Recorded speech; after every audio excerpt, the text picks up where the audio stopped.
I guess the audio is on. Hello everyone.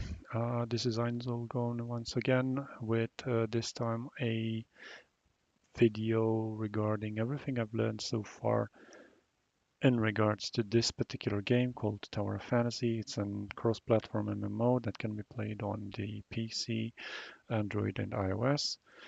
It's a really fun server, and as you can see, I'm playing the Radiant server on North America.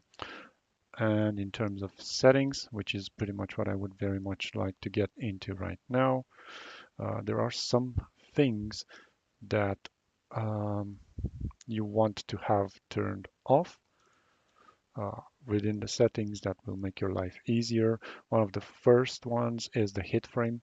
This needs to be off.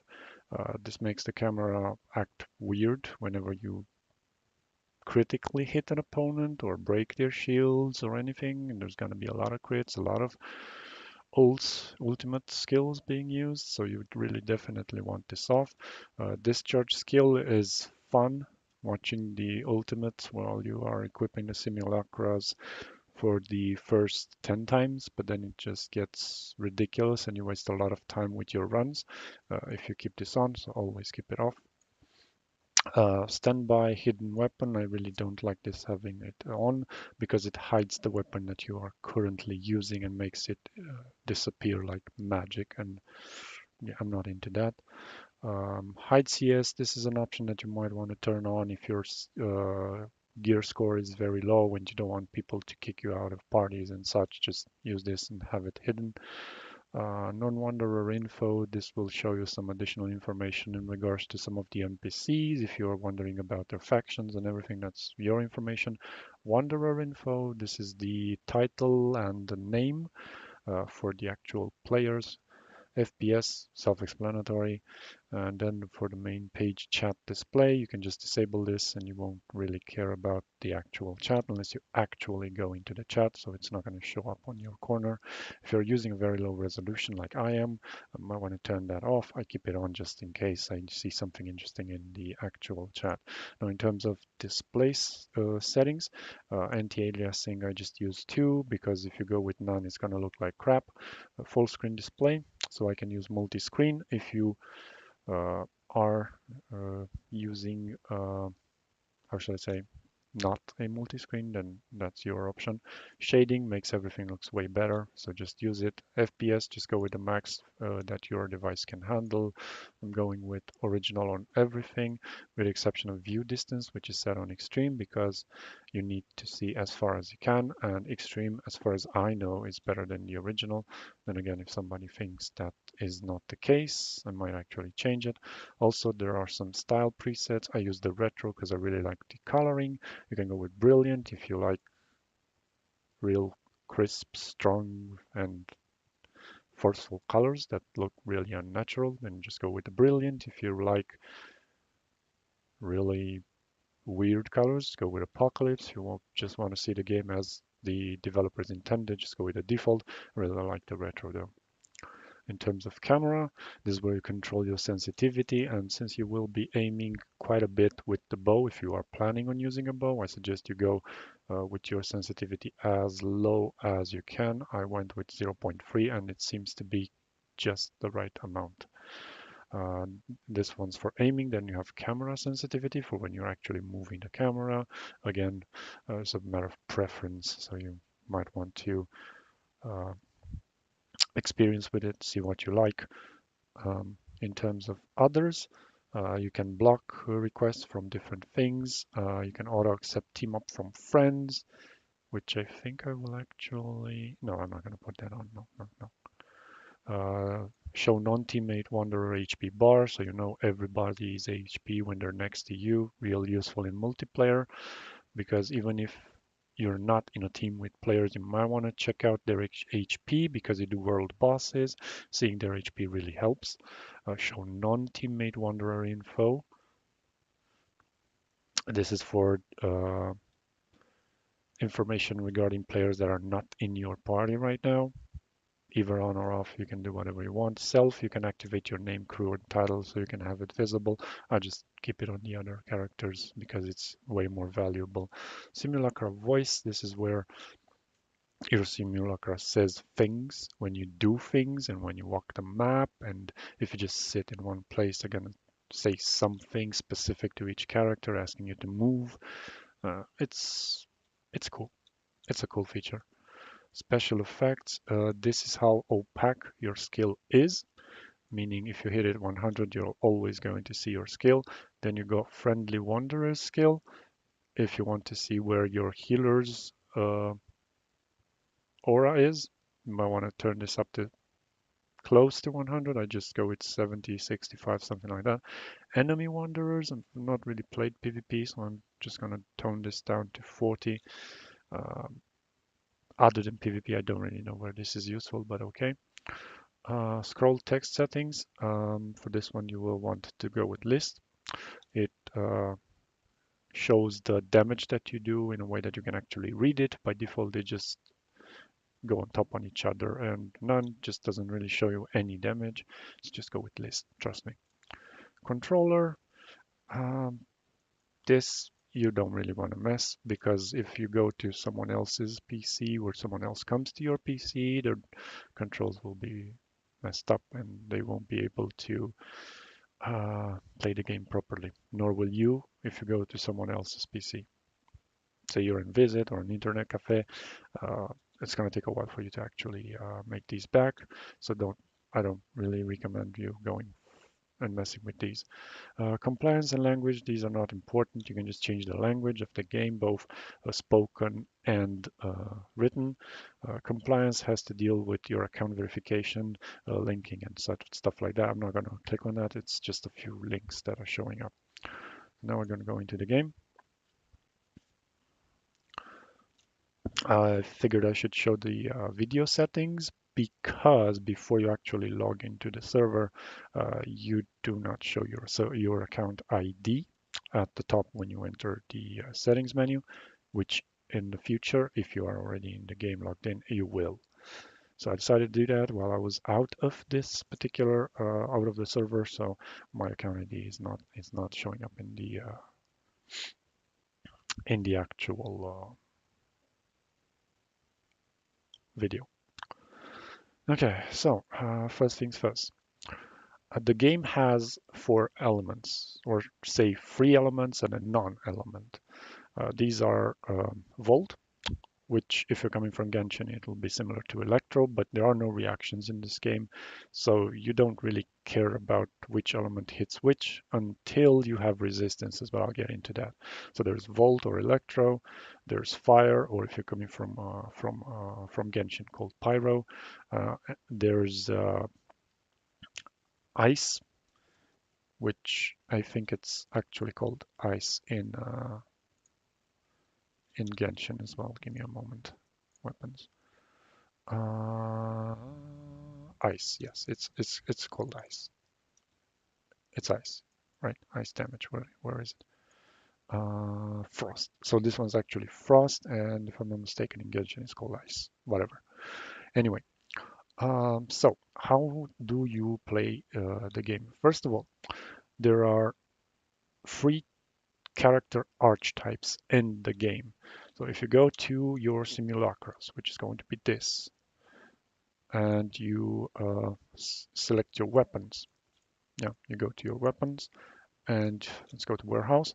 You will see that I have most of the weapons, but that's not the point. Uh, there's three archetypes. The archetypes are these little symbols here. Yeah, this shield here has to deal with uh, a tank archetype. Then we have the support or healer. Here, see this health symbol here. This means that this particular character is designed to be used as a support. Uh, and then you have this arrow thingy that's actually for DPS, damage per second, or whatever you want to call it. Now, the game also has a uh, weapon resonance system. What does this mean? Well, when I'm building my party, I go to weapons, I can equip free weapons. Yeah, so I summon for weapons. I don't summon for characters. Characters come with the weapons. So I summon for the weapons, and I get the weapons that I actually like. Now, um, whenever you arrange your team, uh, you will have three weapons. The two weapons that have the same element will grant you a weapon resonance, and it's going to be displayed here. If you're using two tank uh, weapons, you will get the Fortitude weapon resonance, which will give you damage reduction 25%, shatter by 60%, aggro by 800%, and then in team play, meaning specific dungeons or events or fights that require a party, you will further boost your damage reduction by 20%, meaning you can tank more. This is very, very good for PvP specifically because it makes you like steal the opponent's shield. I don't know how it works, it just does it. And it also works very well for when you're trying to break shields in dungeons. More specifically, if you're trying to do late game raids, the end game raids will require at least two characters that are dedicated Fortitude users, meaning you will need at least two characters that are specifically built to break shields. There's going to be two supports, two breakers or fortitude. So two supports, two benediction, two fortitude, and that is four. And then you're going to have four DPSs so you can actually kill the boss. Now, if you get a balance, the balance can sustain pretty much any role, but they're not going to be the best with anything. I'll get into the balance as well. So that is fortitude. You use two attack weapons, yeah, two DPSs, and you get the attack weapon resonance. This says here, equip two DPS type weapons to activate. Increase final damage 10%, which in team play is further increased to 40%. So the DPS characters are really going to do some serious DPS, but they're not really going to be tanking. They're not really going to be healing. They're just going to do damage. And then we have Benediction, where it says you have to equip at least two support type weapons to activate, increase healing by 100, which in team play is further increased by 100. Now, because the resonance only requires you to equip two weapons of the same type to get the weapon resonance you want, your third slot is usually a flex. So if you're using two supports, it is strongly recommended that you go with a character that can provide a shield break, and I'll get into that real soon. Now, this is the weapon resonance system. Now, in this particular game, uh, most of the elites and bosses, as well as world bosses, generate shields. You go to fight them, they're full HP. Once they're reduced by 10 or 15%, they generate a shield. Now, based on the actual character, event, or instance you're doing, the element of the shield may be neutral, may be null, or it may have a particular element. And I'll get into that immediately. While going through the stats of the weapons, you will see that both support weapons, yeah, this is support weapons, both uh, tank or defender archetypes, and DPS have two stats, shatter and charge. These are the main stats that will be found on any weapon, regardless of its grade, state, color, element, weapon resonance. It doesn't matter, they both have it. Now, based on these two, they will do certain things in the game better or worse. For example, this particular weapon is a DPS weapon that has neutral shatter and neutral charge. Now, what does shatter and what does charge do? If we go into combat, let me teleport real fast to some opponents that I can find easily. Um, okay, there you go. Boom.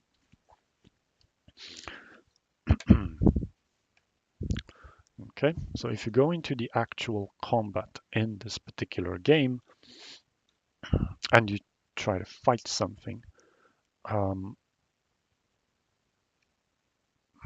you will notice that with every hit that you do, you generate charge.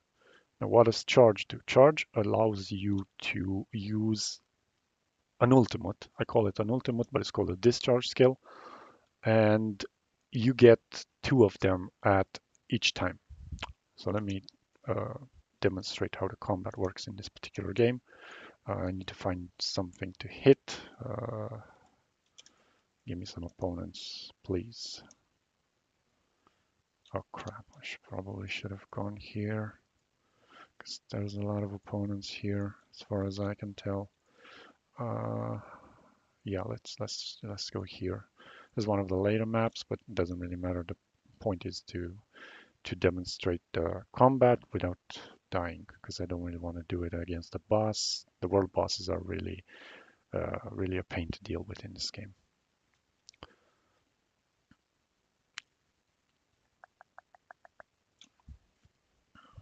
And I'll probably do a world boss as well, just to demonstrate how their specific ultimates work. Okay, give me some opponents, please. Like, really? Okay, there should be some opponents here. Okay, so as I was saying, this guy is an opponent. Yeah, you're gonna fight him. As you can see, he's full HP. Once I reduce his HP enough, okay, that's another thing. You see, he revived the shield. Now this shield has no actual element, so I can just break it using any other element. But there are some specific opponents that are going to have a symbol for a particular element that's actually going to be effective against them. Uh, so that's why you will most likely need a breaker of every element. But then we're getting into the really late game mechanics. Okay, so you see, I'm damaging him, and as I damaged him, my skills at the very bottom, yeah, the R and the Q are now shining. Those are discharge skills. I got to 1,000 weapon charge, and I can actually use one of them. Now, based on what I need, I can use either one. If I use the R, I'm going to use the DPS, which is the two-sword frig. And if I use the Q, I'm going to heal because I'm probably gonna take a lot of damage from these two while I keep dodging them from left to right, trying to demonstrate and explain this thing. Now I also have a skill. This is the skill. Actually, this is the healing ultimate from Nemesis.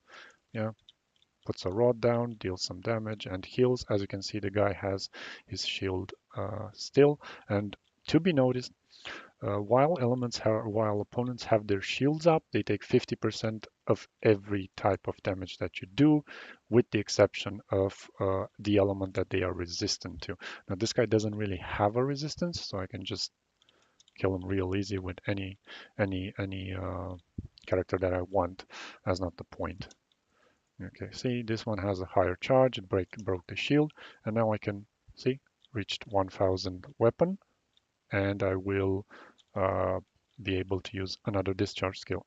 Now the thing is, you can stack two discharge skills by continuously attacking an opponent even after you have a discharge skill available, and that way use a chain discharge skill, which allows you to use two, one after another. How does this manifest? You see them they're lighting, they have the skill available. However, there is something circling around the icon of that particular skill, and that is the second discharge skill still stacking. So you can actually have 2,000 maximum weapon charge, which will allow you to release two discharge skills, one after the other. So charge allows you to charge your weapons faster and use your discharge skills more often. Higher the charge, the faster the weapon will charge your discharge skills. And based on the actual element, whenever you fully charge a weapon at 1,000 or 2,000, a particular effect is going to take place. With Volt, it's going to be a mini stun. With Ice, it's going to be a freeze. With Fire, they're just going to take continuous damage over second, dot damage, and with physical, they're going to apply a buff, which for 7 seconds will increase every damage that that particular opponent takes for with 20%, which is actually really good. Now, as you can see, I have uh, two discharge skills available, meaning I can go to any opponent that I want. I can click on the first one, which is going to be the R. Boom. Yeah, I'm going to hit him once. Now I got the second discharge skill, which is going to be the Q. Yeah, I just use 2 discharge skills. In addition to that, to this, every weapon has their own skill, which comes with a cooldown. This is the skill, as you can see, the one for my Nemesis. Um, After swapping to another weapon, then I get this particular skill. Yeah, and for the R, which is going to be this, I get this skill. They each have individual cooldowns. So as you can see, cooldown adjusts based on the weapon that I have actually used the skill on. So they have individual cooldowns. Not like if I use one, I can't use the other ones. So you can just rotate through all those skills, and it's a good thing because it's a very fast-paced game. You fight real fast opponents. You have to dodge a lot, and yeah, there's a lot of mechanics into it. But that's pretty much how you charge your weapon. And the value that you have here for charge is how fast you can charge. Now, better weapons will have higher charge. More specifically, DPS weapons and support weapons will have higher charge. But then tanks are mostly going to have shatter, or the tank archetype is going to focus mostly on shatter because shatter is the uh, the multiplier that allows you to break the opponent's shield. So when you're building a team, what you need to take into consideration is first have a DPS. Most teams have their preferred DPSs, but any DPS will do. Following that DPS, you will need to activate a resonance. Now, this particular DPS is for ice, comes with an actual frost resonance, not to be confused with the weapon resonance. The weapon resonance can be activated using weapons of any element as long as you have the specific type of weapons. The elemental resonance here, the frost resonance here, is a weapon specific thing. And this particular weapon gives you frost attack increased by 15%, frost resistance by 25, and it does say here that this particular effect activates by equipping 2 or more frost weapons. So if you have 2 or more frost weapons, you get the extra 15% attack and resistance. And I am using Balmung or Frigg as the character using the weapon. The simulacra is called, and Rosy Edge, which is the weapon, or Meryl, which is the character who has who has also ice. You can see the element here. This icy thing, snowflake, is the frost or ice, whichever you want to call it. This thing is called the volt. If you go here, this flame is fire, of course. And for physical, I don't really have any strong physical weapons. I just use this bow. It's really, really good. It's an SR, not an SSR, but that doesn't matter. It's really good still. And you can see it has this blade. This represents the physical element, non-element, whichever you want to call it. It's called physical, and it applies the grievous debuff. So like I mentioned, each element or non-element has a particular effect that activates on the next hit once you get a 100% weapon charge, which is 1,000 points. So grievous, yeah. Uh, when the weapon is fully charged, next attack will inflict damage 100% attack and make target grievous for 7 seconds, dealing 20% extra damage. For Volt, weapons fully charged, next attack will paralyze targets for 1 second and electrify them for 6 seconds, negating all buffs and dealing damage equal to 144 attack. Targets can't receive any buffs for the next 6 seconds. So it's very good if you're dealing with an opponent that has a lot of buffs or buffing capabilities. You can just nullify them using a Volt fully charged hit. Ice, yeah, when a weapon is fully charged, next attack will freeze targets for 2 seconds and leave them frostbitten. Uh, Breaking the ice shell causes additional damage equal to 150 attack, while frostbitten target's weapon charge rate is reduced by 50%.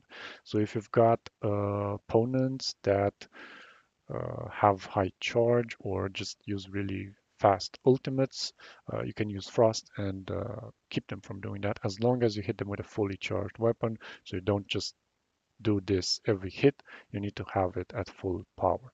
What does this mean? This means that you can have a weapon with a big charge amount, say 10 or 10 here as well, or 11 like Tsubasa. Okay, so you got 11 on Tsubasa, you hit, and when you realize that your next hit is going to generate the effect, you just swap to the character that you want the effect from. Like, say for example, you've got a buffer, you just swap to Crow, and your next attack is going to apply this particular effect, which deals some extra damage, negates buffs, etc. Now for fire, when the weapon is fully charged, next attack will set target on fire for 8 seconds, causing ongoing damage of 58% attack every second. Ignited targets receive 50% reduced healing efficacy. So this one's actually really good when you're dealing with characters that have healing capabilities. Some of the bosses are going to heal themselves, you use flame, and they're not going to heal themselves. Unless, of course, the particular event you're trying to clear has fire resistance, in which case nobody wants you to bring fire, so just use something else. But yeah, other than that, that's how the actual weapon elements work. So we went through the team building and everything. Like I mentioned, you need two weapons of the same element if you have a resonance weapon. Currently, the only weapon that I do not have is the physical resonance, which is this one.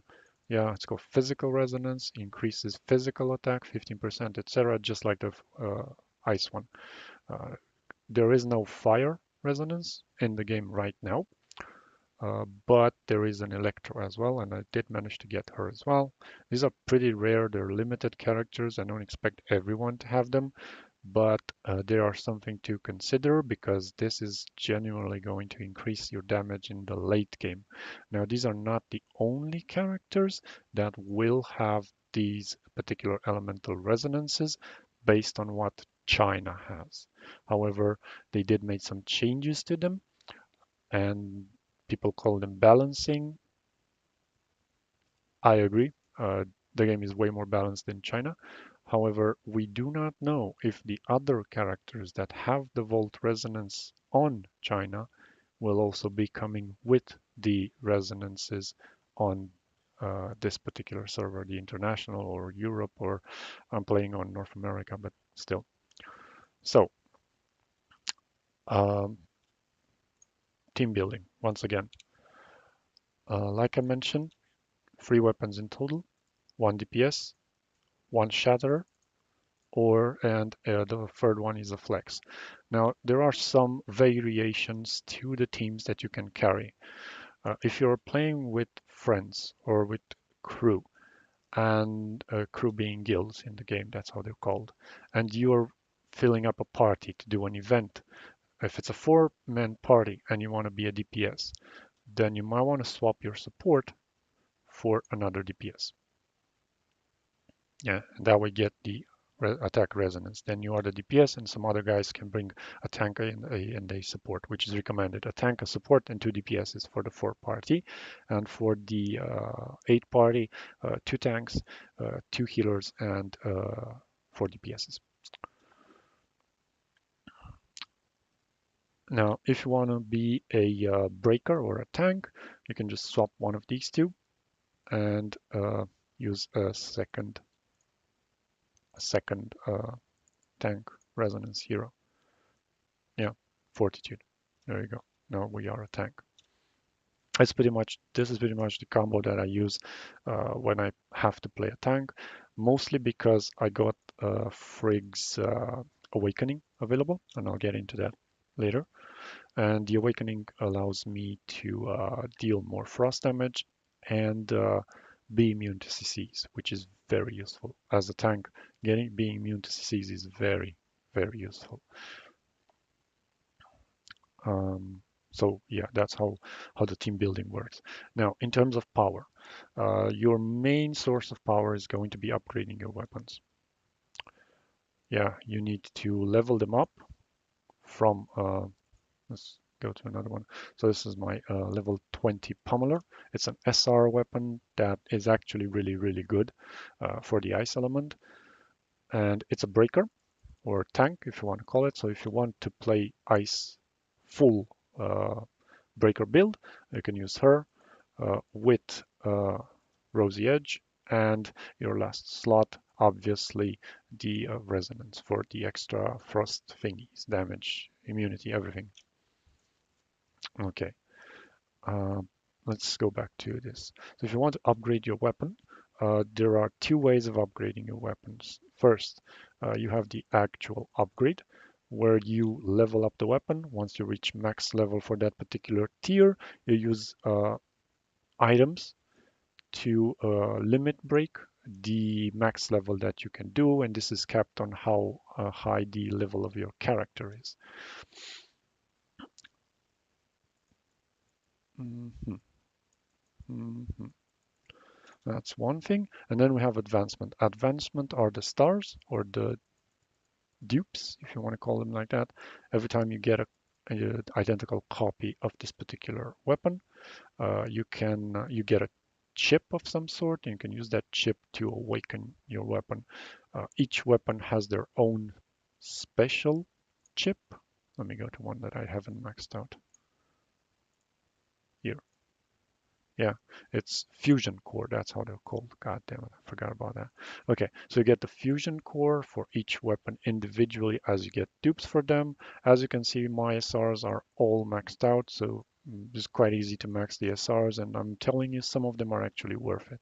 More particularly this bow for debuffing because of the 20%. And I did mention the Grievous. Yeah, you have to get the weapon to charge fully to 1000 to be able to get the Grievous using this particular buff, which is available on every physical weapon. However, this bow at full 6 stars says dodge skills inflict a Grievous effect on targets for 7 seconds, and we already know what Grievous does. Yeah, it's the same buff that you need to apply when your weapon is fully charged, only you have it at a touch of 2 buttons. Why 2 buttons? Because um, if you, let me swap to this particular party. So if you have the bow out, yeah, you have your dodge, which is going to be either the right mouse or the shift. And as you can see, pressing it dodges. Now the game has combo, and you can do dodge attacks, meaning you can do dodge then click, and that applies Grievous. Easy. 2 buttons, and the opponent takes 20% more damage. That's why I really, really love this particular bow, because you can just dodge attack and then charge in with your DPS, and you're going to do extra damage to extra 20% damage for those 7 seconds.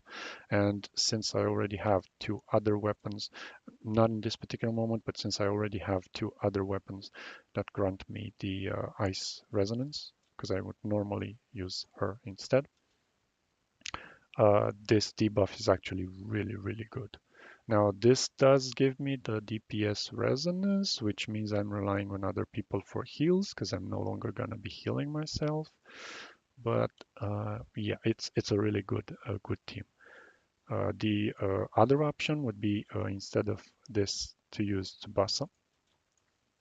This way, you also get the DPS resonance, and Tsubasa is also ice, so you get the increment from this particular thing as well. However, Tsubasa does not increase the team's damage that the opponent takes. Tsubasa will allow you, once you have the first star, which you purposely bought from the shop, to increase your own dealt damage by 5% for 15 seconds, and it stacks for up to 3 times. Now, as far as I can tell, unless you want to DPS with Tsubasa, the buff that uh, the buff that you get from this bow is better because this is going to debuff the actual boss by 20%, which means everybody's going to be doing those extra 20% for those 7 seconds. Tsubasa is only going to charge up your personal attack, so she's actually really, really good when you're trying to play something on your own. But I really like this one instead.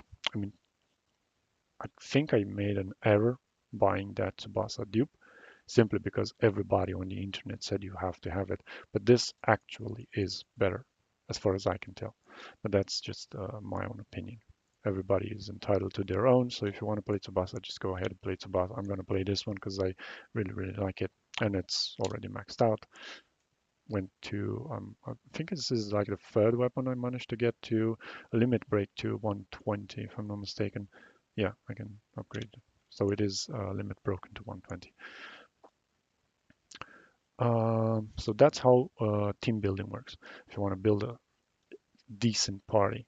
Now, if you want to go full support, you can also go full support. Just use two healers. I mean, you can go with Nemesis because Nemesis also has the orb slow.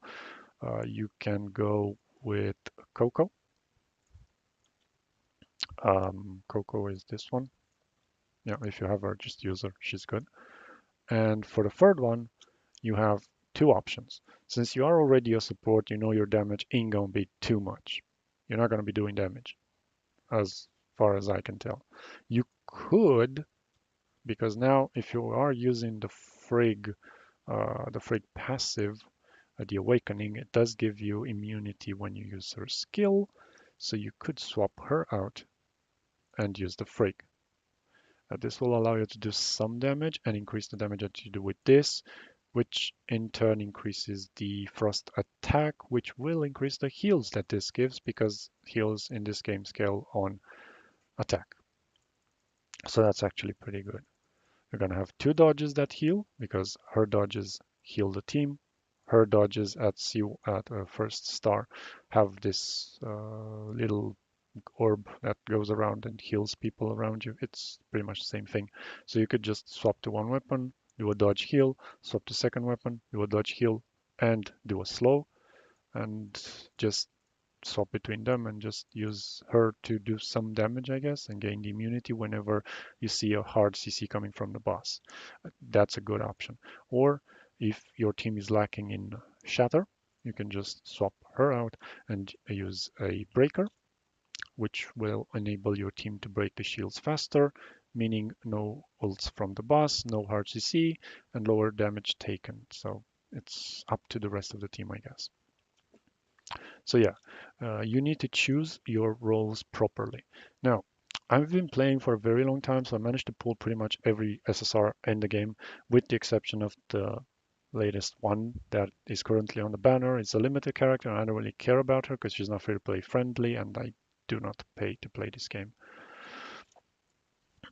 But first things first, when you are at the beginning, everything you have to do is the story. You do the story, you do the missions, the daily missions once you gain access to them, and you keep on doing that and pursuing and exploring the map and gathering all the resources and getting the nuclei and everything. And I'm not going to get into that because everybody has been doing it. I mean, there's a lot of videos on how to get nuclei on the map, and there's tutorials for each and every type of event and how to clear them. It's just too much to talk about those. So I'm not going to go into them. However,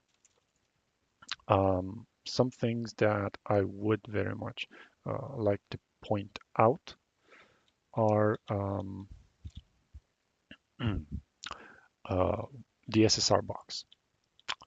What is the SSR box? As a new player, you will have an event. It's going to be, give me a sec, it's going to be somewhere around here at the very bottom. Yeah, somewhere around here. I don't know. It's going to be showing Meryl, and there's going to be a thing charging, and like her, she's Meryl. And there's going to be a similar thing where she's in her 3 stars outfit, and she's going to give you a box. And a box is going to allow you to pick any SSR, non-limited, of course, in the game that you want and that you need. And if you look at videos online and tutorials and what to pick and everything, most people are going to tell you to get Samir, to get King, or to get Meryl.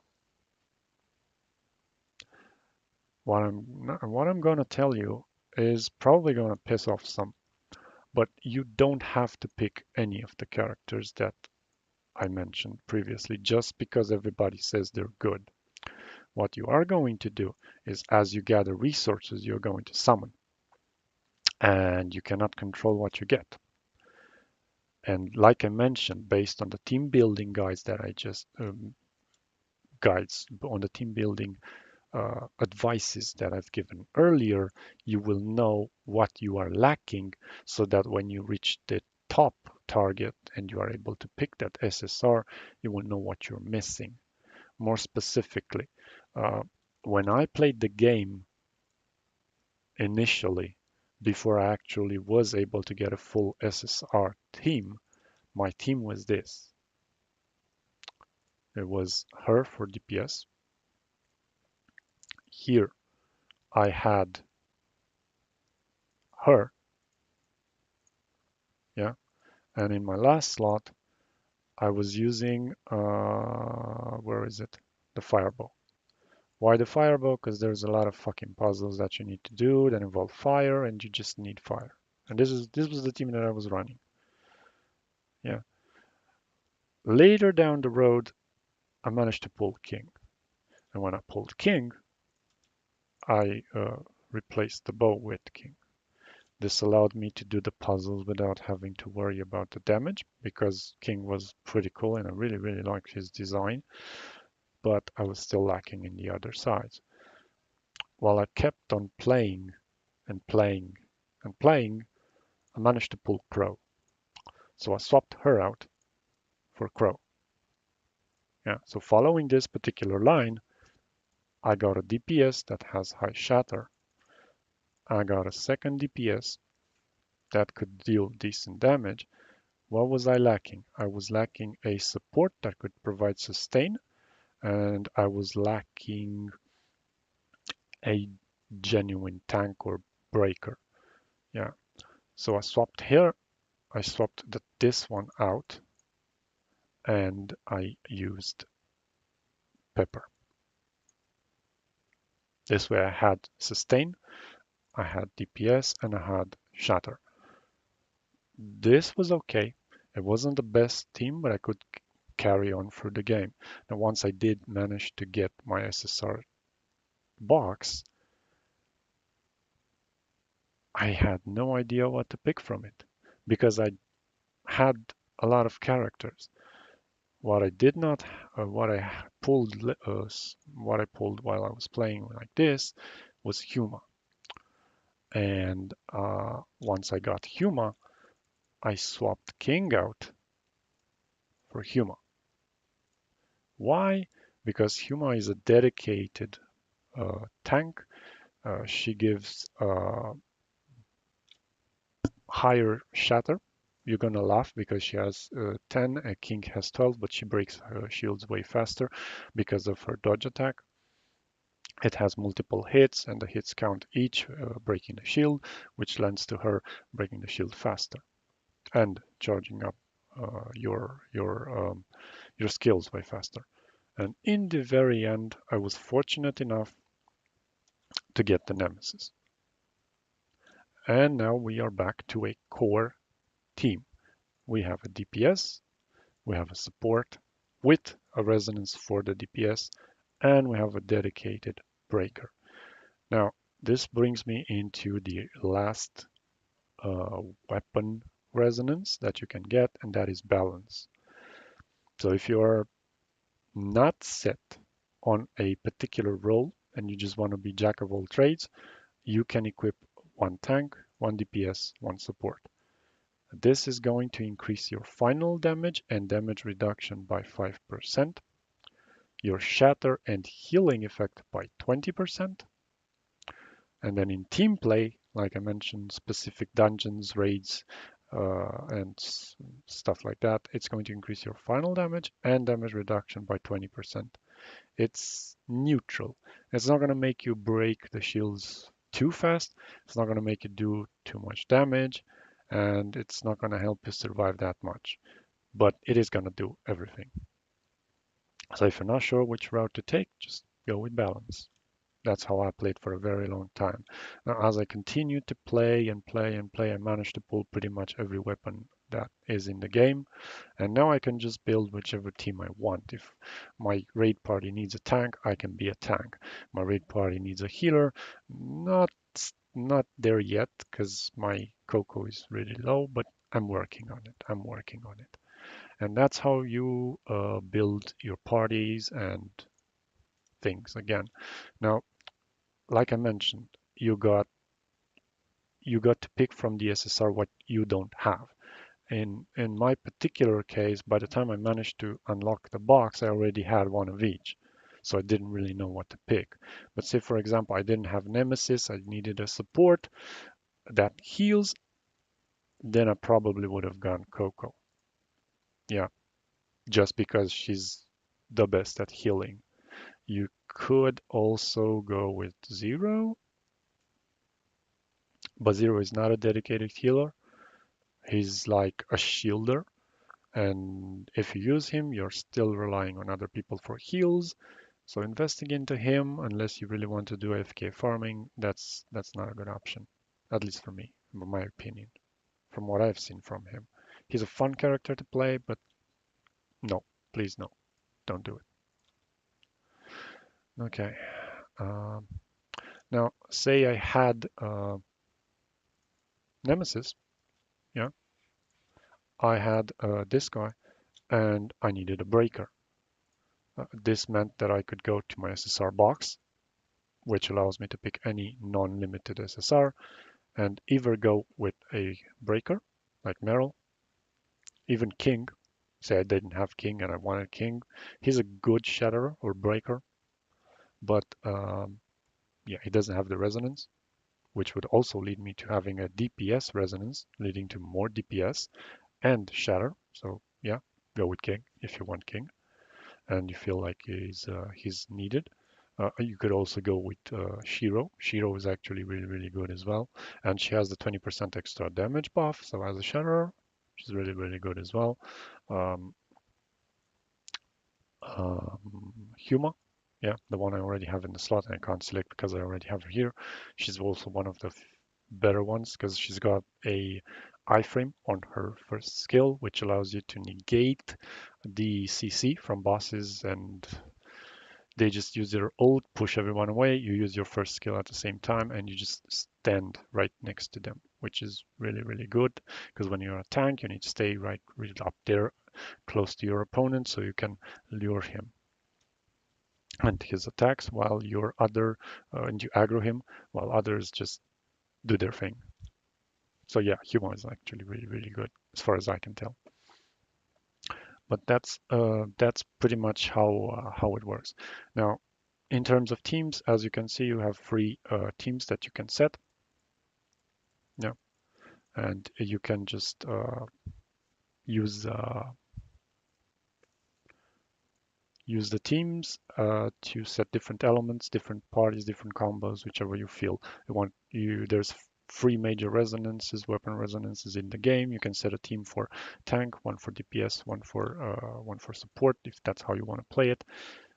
I just use different parties that are all balanced, I think, and I just swap to another resonance when one is needed. But yeah, to each his own. Now, in terms of upgrades, I did mention these are the stars. As you can see, I don't have any on most of the characters, except for the ones that I think I bought from the store. Anyway, you do a lot of summons. You do tend to get a lot of SSRs if you're lucky, so you can build a decent team. I really hope that the advices that I have given so far will help you build your team composition so that when you get the SSR box and you select the actual character that you are lacking or missing, you get the one that you want. Now, of course, you can watch videos online and see how each character plays and find one that you really like. Like I've seen people dominate with her as a DPS, although she's actually a tank or breaker, whichever you want to call it. And you can tell if the character is meant to do damage or to be a resistance dedicated character if you look at their secondary stats. What are the secondary stats? Is these three here. For DPS focus characters, you're going to have attack, HP, crit. Crit is one of the most important stats in the game. It allows you to do critical damage, which leads to high numbers. And as a DPS, you want crit, you want high numbers. Now, of course, you can later get this from gear, but early game, you want your DPS to have crit so that you do critical damage and do more damage, allowing you to clear things faster. By going through the characters, you can easily see which ones are meant to do damage and which ones are not. Why? Because of the crit. If you go through them, you will see that some of them have attack HP crit, while others have attack resistance HP. Yeah.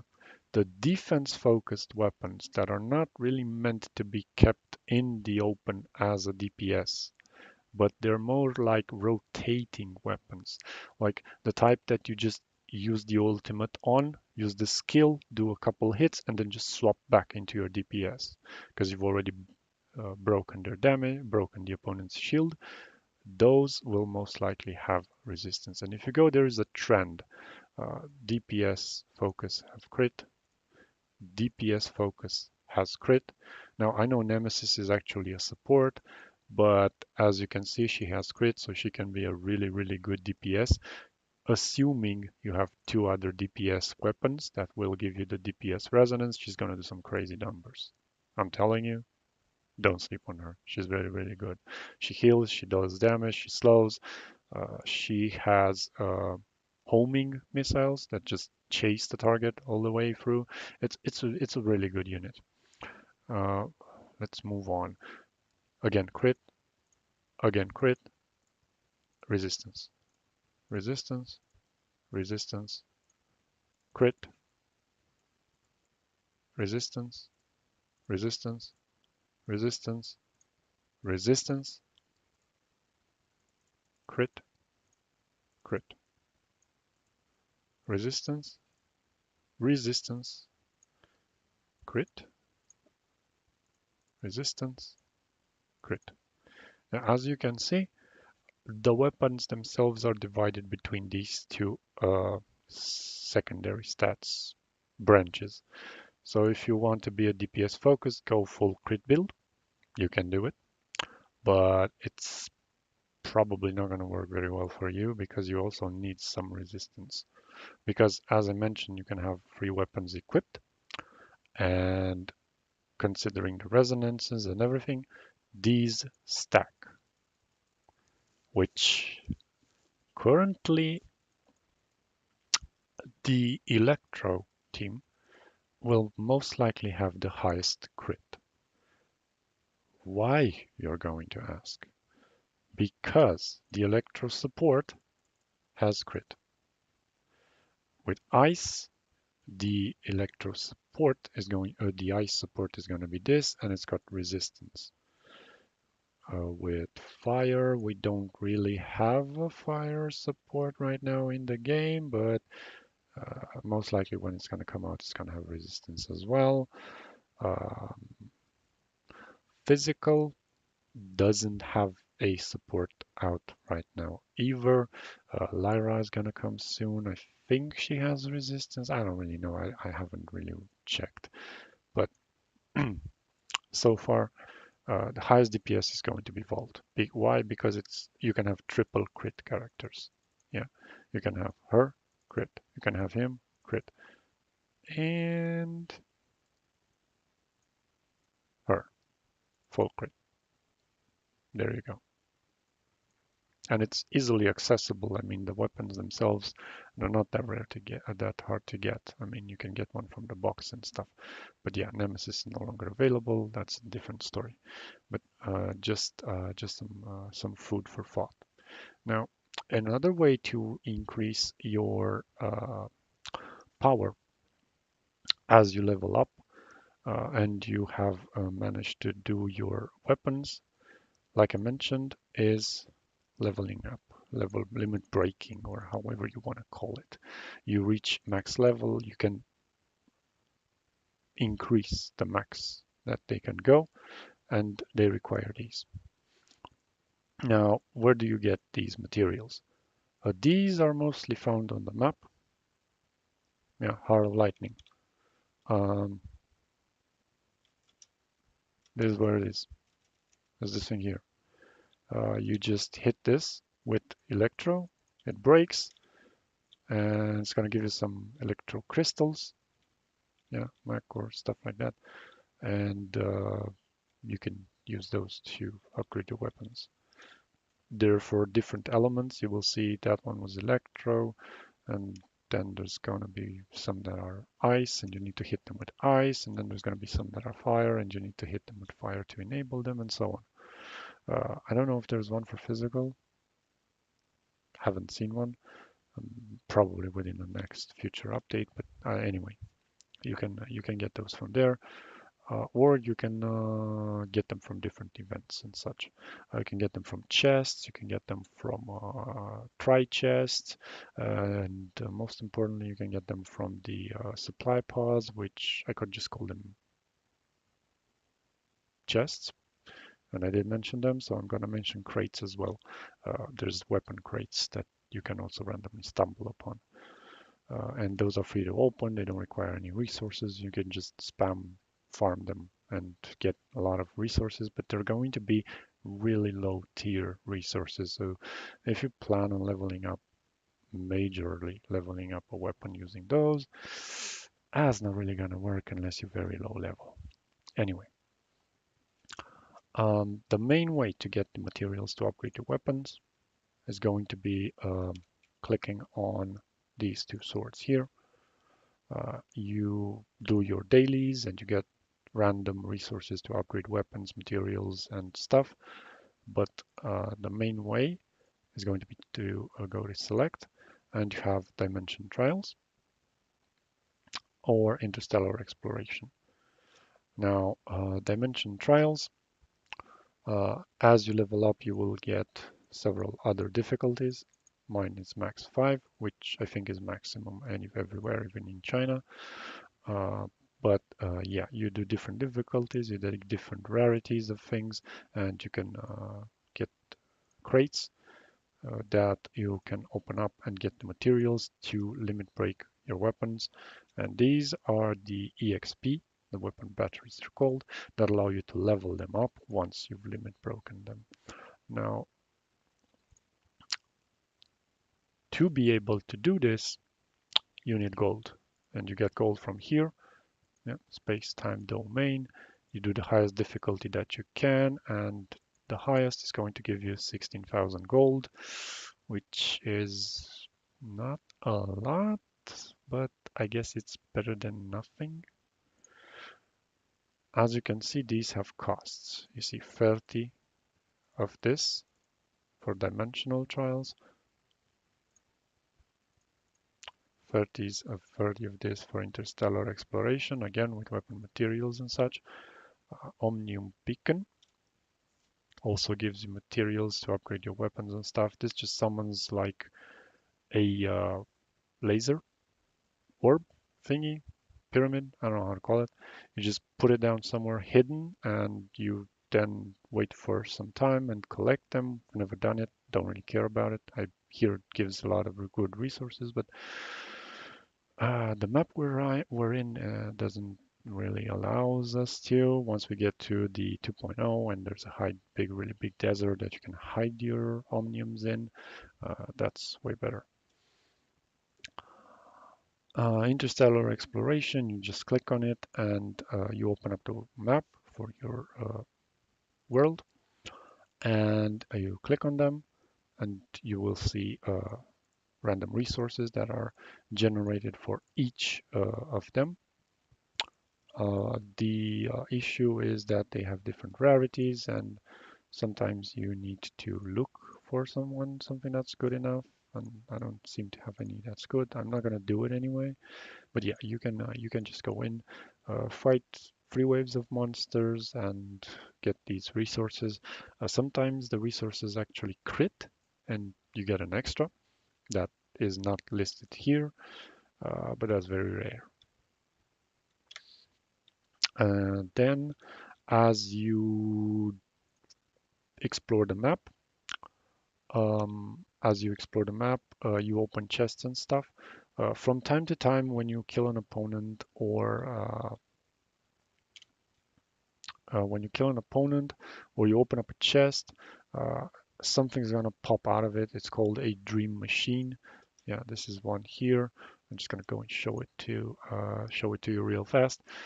You can go inside, play a random mini game, or do a challenge and get some more resources. I've seen people in the chat saying they got gold summons. I think I also got gold summons. Not really sure. I don't really do these. I tend to just forget about them.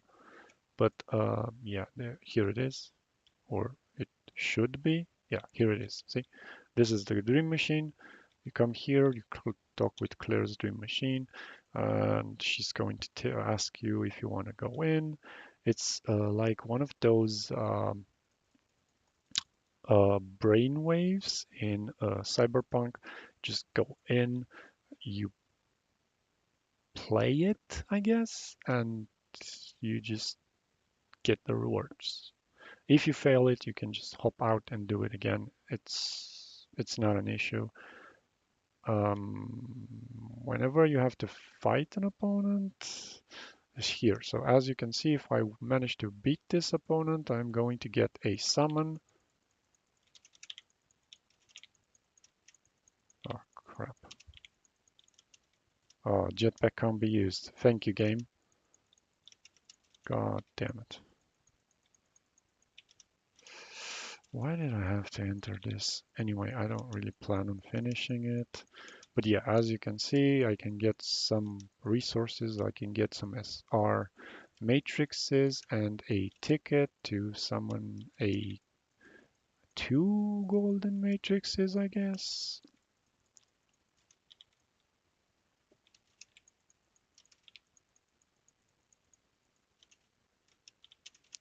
Okay, this is gonna hurt.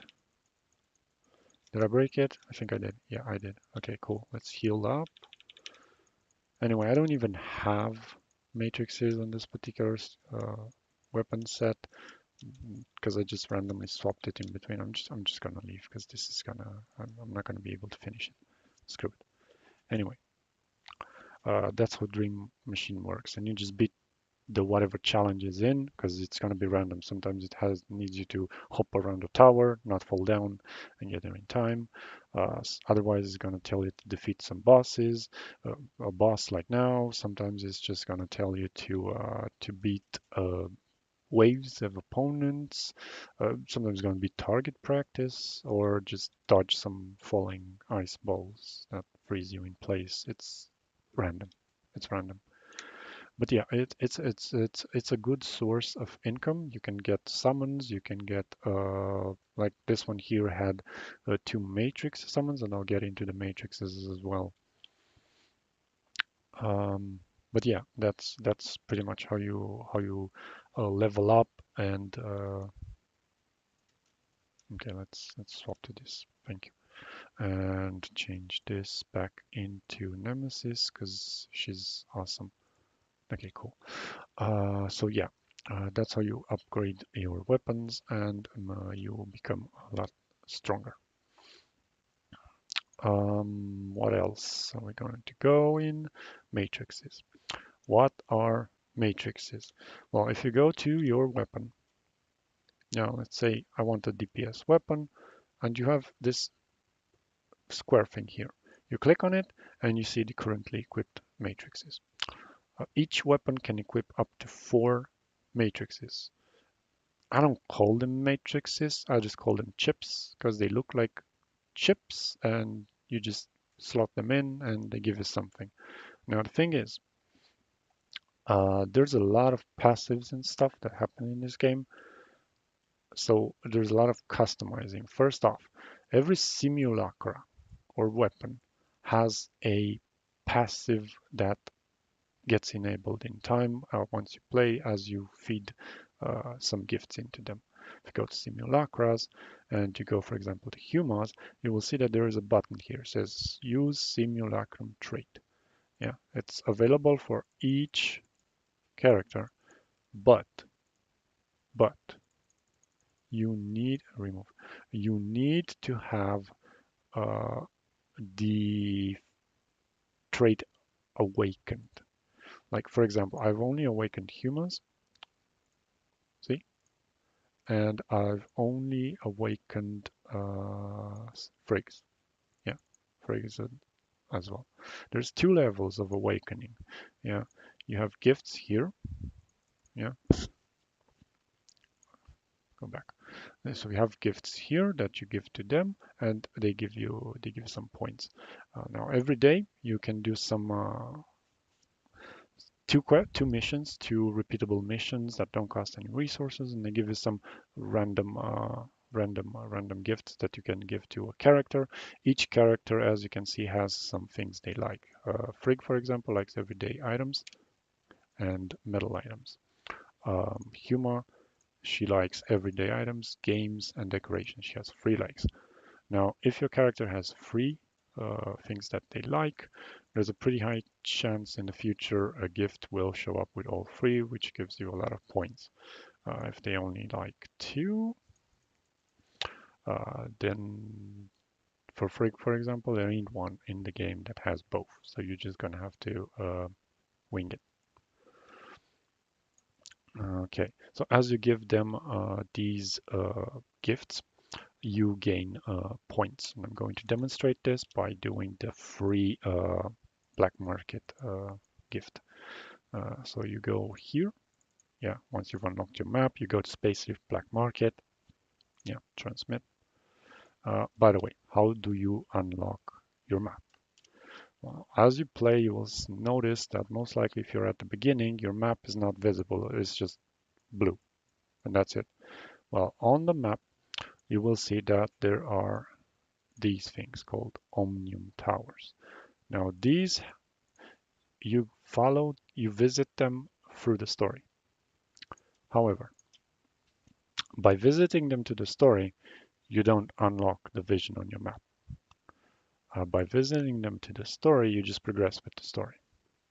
What you need to do to get vision on your map and thus make it show you every enemy camp on the map and everything uh, is go to the bot that is very here. Because if you go with the story thing is going to tell you either to click on this because it's going to have an interactable and it's going to do an animation for the story, or it's going to tell you to go here to High Cross, which is going to take you to some city. I don't really care about that much. It looks nice, but yeah, you just go to it for the story and that's it. And then there's the bot. Each Omnium Tower is going to have a differently named bot. But what you need to do is you click on the bot, ask the server, please to serve your visitor, and now it's not saying it, but the first time you click on it, it's going to tell you here. It's going to be a click on something that is going to make you ask for the data map data. You click on that. It's going to ask you, are you sure you want the map data?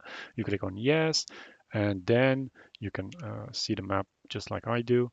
You can see every camp, every location on it, and these are grayed out, meaning 1 out of 1. I took all the chests within this particular camp. There are still going to spawn opponents, but there's no more chests that you can get, the round ones, the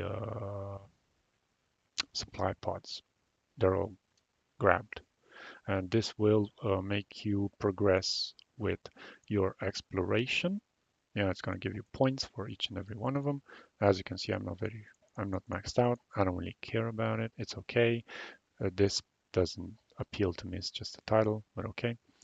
But as you do these, you get a ton of resources that you can use to either make you progress through the story easier, make you progress through pretty much everything. You're going to get these mighty mushrooms that increase your stamina, make you climb faster, glide for a longer time, summons, diamonds, and some outfits. Some of them are cool, some of them are not.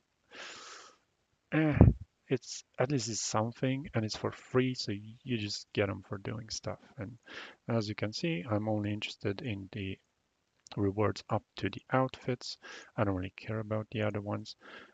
Yeah, see, everything is 90 something. We got Warren. This particular outfit does not really shine to me. I might try to get it soon. I don't know. I'm not really entitled to, but okay, whatever. I can still get 7 supply pods, some world exploration things that I have not found. So yeah, I can still do some things there. I just didn't feel like it because yeah, I mainly got what I wanted from it. Now, once you've unlocked your map fully, uh, the locations here that you have not interacted with are going to be blue or cyan, same color as this button here anyway. And they're going to have 0 out of 1 chests. There are some that are gonna have more than one chest. Like where the 1 out of 1. Okay, this one here. 1 out of 1. No. Wait, what the? They're all 1 out of 1. I guess this is the first map and that's why. I think it was like where the? That's not cool. I know there's some that have more than one. I just can't seem to find it. God damn it. No. Okay, whatever, man. 1 out of 1. Okay, cool. Again, 1 out of 1. Okay, here, see, 3 out of 3. I managed to get all 3. Now, what does this mean? It means that there are 3 supply pods at that particular location. But since you are starting uh, I guess at least one of them is going to be time locked. So when you get to it, it's going to have a timer and says available after 70 something hours. So you're just going to have to go back later. That's fine. It's just their way of telling you you can't have everything right now. You just need to play some more or something. I don't know. It's okay. I mean, you can still get it in the end. It's still free. It's still there. It's not going to go away. However, if you want to clear a stronghold, yeah, say you want to clear a stronghold. Um, okay, let's go here.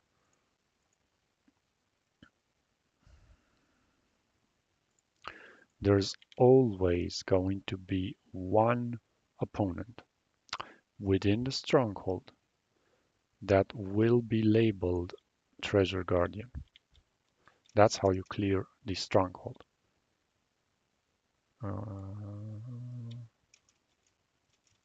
Oh, freaking hell, man. I fell down. Shit. Okay, cool. Cool, cool. Let's play cool. There you go. See, that guy is the treasure guard.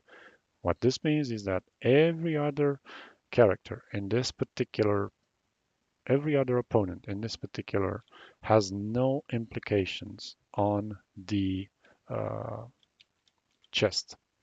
You just need to defeat the treasure guardian and the chest unlocks because otherwise it's locked. However, as you can see, the opponents will attack you. And if you try opening the chest with the opponents there, they're going to interrupt you because there's an animation that has to run and yeah, that's not going to work. So you're still going to have to clear the area, but the one that you need to kill to get the chest and clear this particular zone is going to be the treasure guard. So unless your opponent has treasure guard, if you kill him, you're not going to be able to get the chest. That's how that's how clearing works in this particular game. Just dude, just leave me the fuck alone, will you? I'm not here to fight you. Just get the fuck away. Thank you. Okay. So that's how you clear them. You just hop on your map, click on track, you just go there, kill the treasure guardian, clear as many opponents as you can so you can get to the supply pods. And yeah, that's just, dude, just go away, man. I really don't want to fight you.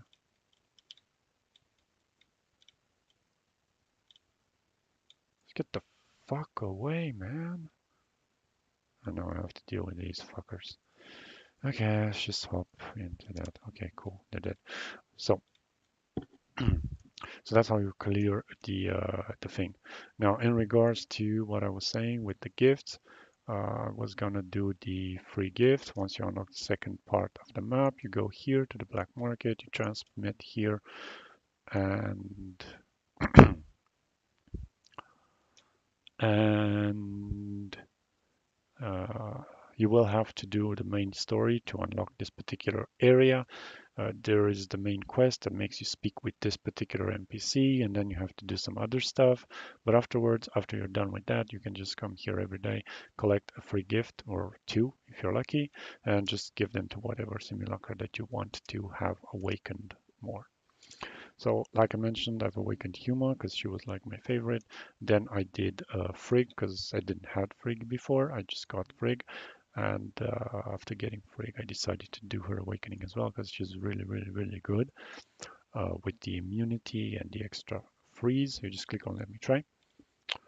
Yeah, do the mysterious chest. Same animation as opening a chest, if you're wondering. Yep. Now the box is gonna wiggle and we get some random gift that we can give to a character. Boom, there you go. You are quite lucky. We got a pumpkin. Oh, actually, we got two pumpkins. Lucky indeed. Cool. So now that's one of the free daily gifts that you can get. Once you're here, you can also interact with this if you haven't already today. Once a day, you can get some mount stuff. It's free stuff, so why not grab it? And then there is a second gift quest that you can do 3 times, which in turn allows you to get 3 more gifts. Okay, so this is the second one. This is something you have to do every day, otherwise you're gonna miss on gifts. And trust me when I tell you, there are some passives or awakenings that you really, really want. If you want to max as a tank, you're going to need Humas because she gives you shields based on how many hits you take. You want to max as a DPS, you're going to want Samirs because she's like the greatest one for DPSs. And if you want to max as a Frost DPS, you are going to want Friggs, if you have her, of course. Now, this varies from one character to another, so you just come here. You do the story because there's a story that you have to do here as well. The story does take you here. You do some quest, hop inside some laboratory down there, do the quest. And once you're done with the quest and asks you to leave the island, then you can just teleport back in if you have a way unlocked the waypoint there. And you just interact with this game here. As a claw game, you just hop in it. You go 3 days, 3 attempts every day, and you can just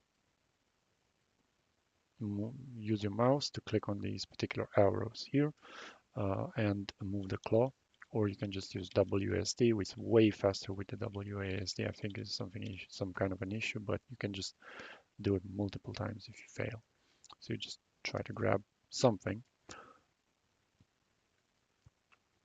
You can try grabbing more than one.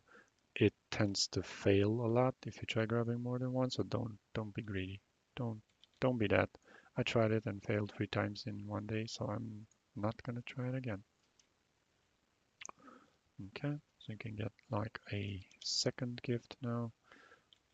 Yeah, and I'm currently working on Samir because I really want to get ready for the fire resonance coming up in the future, and since fire resonance is probably going to be Annabella, because I'm really interested in that particular character. I always wanted to play a sniper, and she's one of my most wanted characters.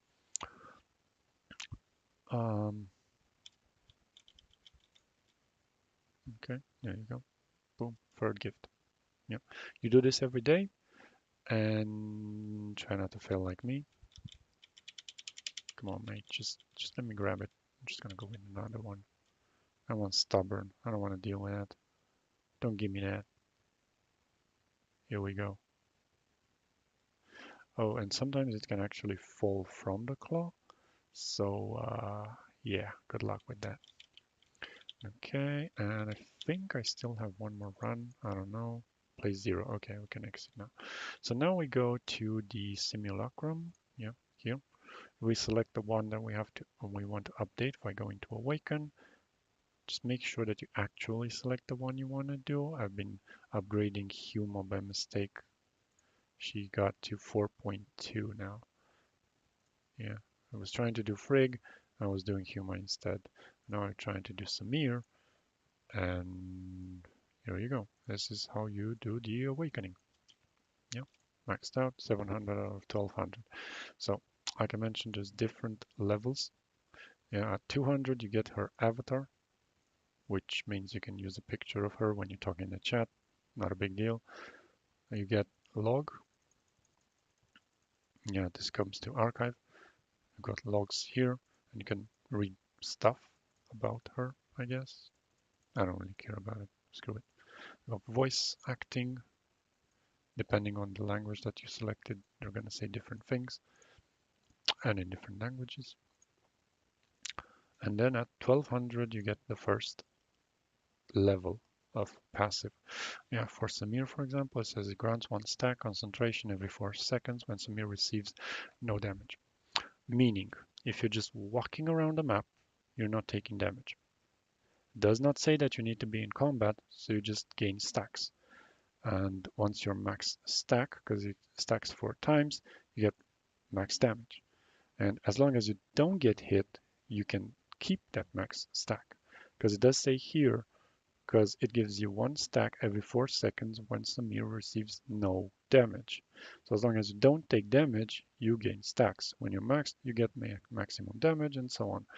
So yeah, this is a really, really good nuking passive, because once the opponents get close to you, you're going to have some issues with being hit, meaning you're going to lose stacks. But other than that, if you're trying to do a sniper build like I am, which is why I'm doing her, because at max she gives a 1 stack every 4 seconds, and it increases by 4 and stacks up to 5, which is 20% damage increase. Yeah, increases damage dealt by 4% times 5, that's 20%.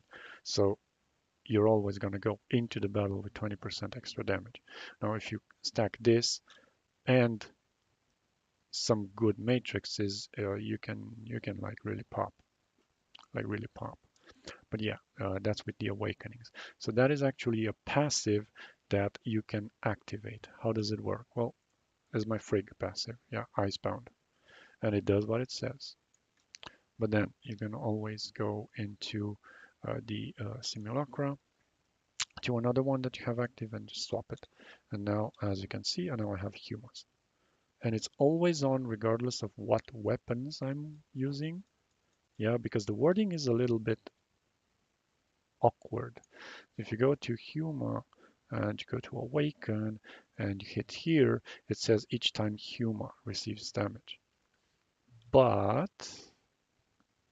it does not matter if you are using the Huma skin or not, as long as you have the trait equipped, it works. Okay, I'm just gonna go with Frigg back. There you go, because I have been using a lot of ice right now. There you go. Now, what is a skin? Uh, you get a character. Let's go with DSRs. Now, this is an SR. Yeah, it's the bow that I've been talking about. You can click on activate because you have her. And when you go in game, you're going to play with the character. You can have her run any weapon that you want. Yeah.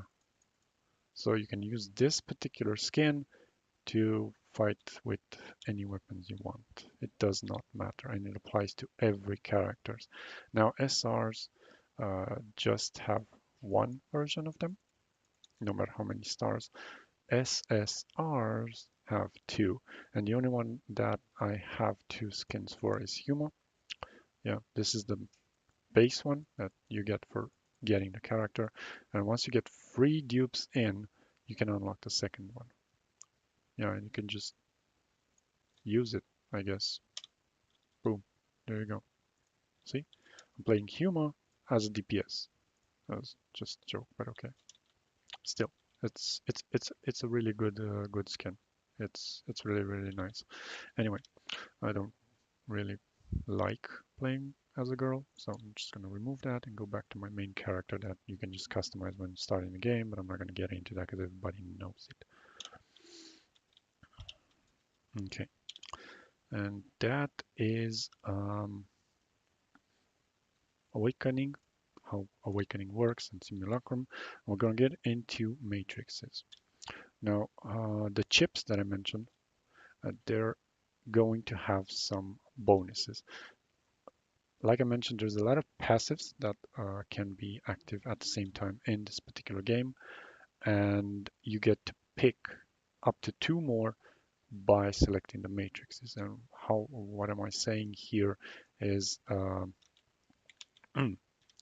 why am I saying up to two more?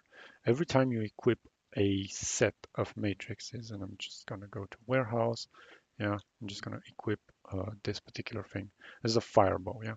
It's got flame, yeah, so its own passive is going to be when the weapon is fully charged, next attack will set target on fire, etc. This is its actual passive. Yeah, okay. Well, in addition to this particular passive, you can go to matrices and you can equip up to two more passives based on the matrices or chips that you use.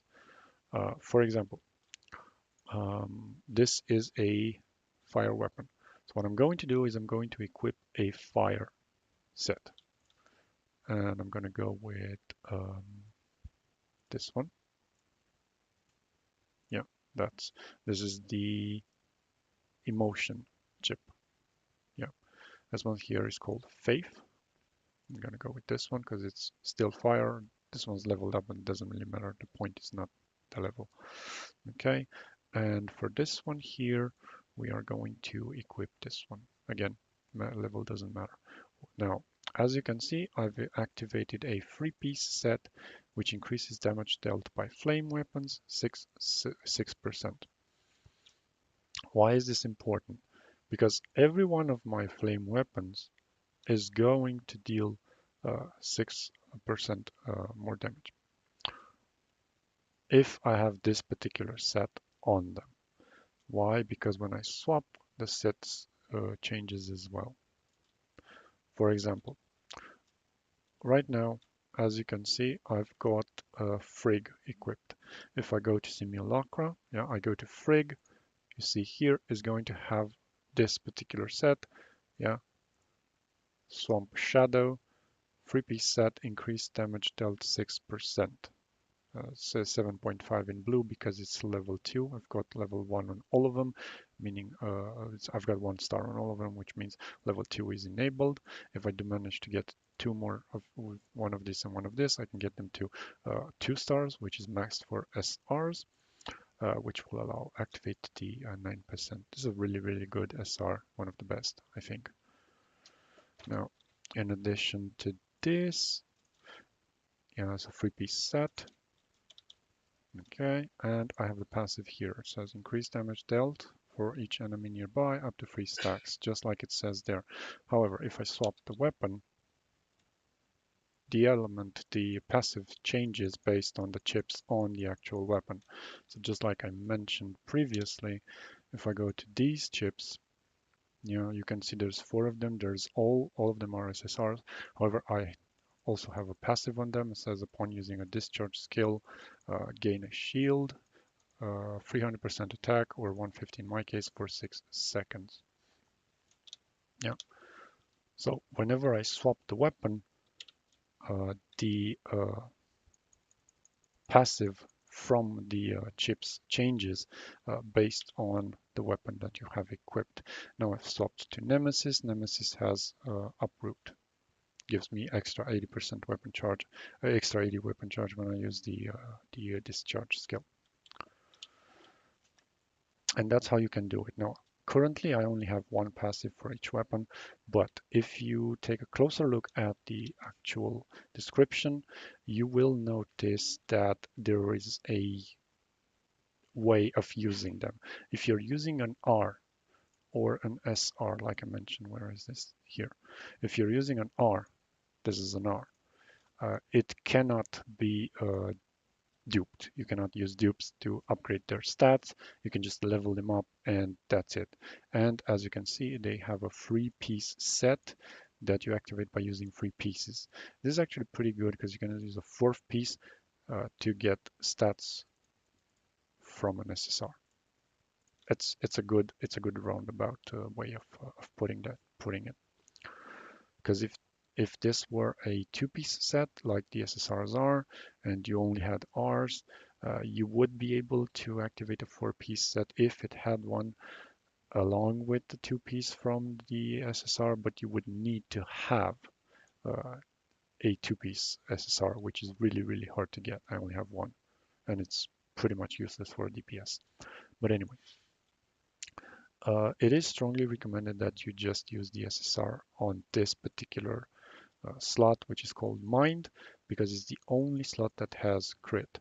Now, based on the value that this particular piece has, if you go into it, you will see that a level 0 R has free crit, a level 0 SR has 6 crit, and unfortunately, I do not have a level 0 SSR, but they do tend to have 10 to 12 crit, I think. So they have higher crit anyway.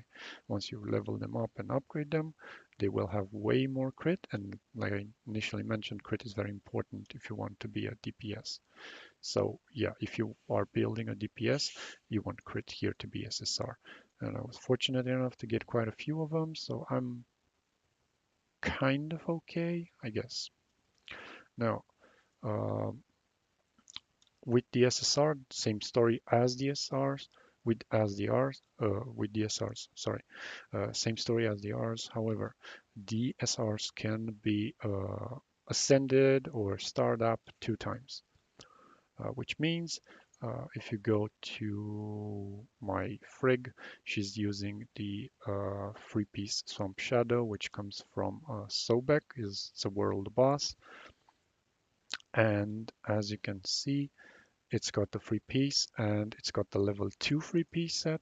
And I'll most likely soon get the level 3 free piece set. The level 3 free piece set. Yeah, that's 9% for each opponent around, which is actually pretty good until you actually get full SSRs. Now, SSRs are way harder to get, but they can be started up to free.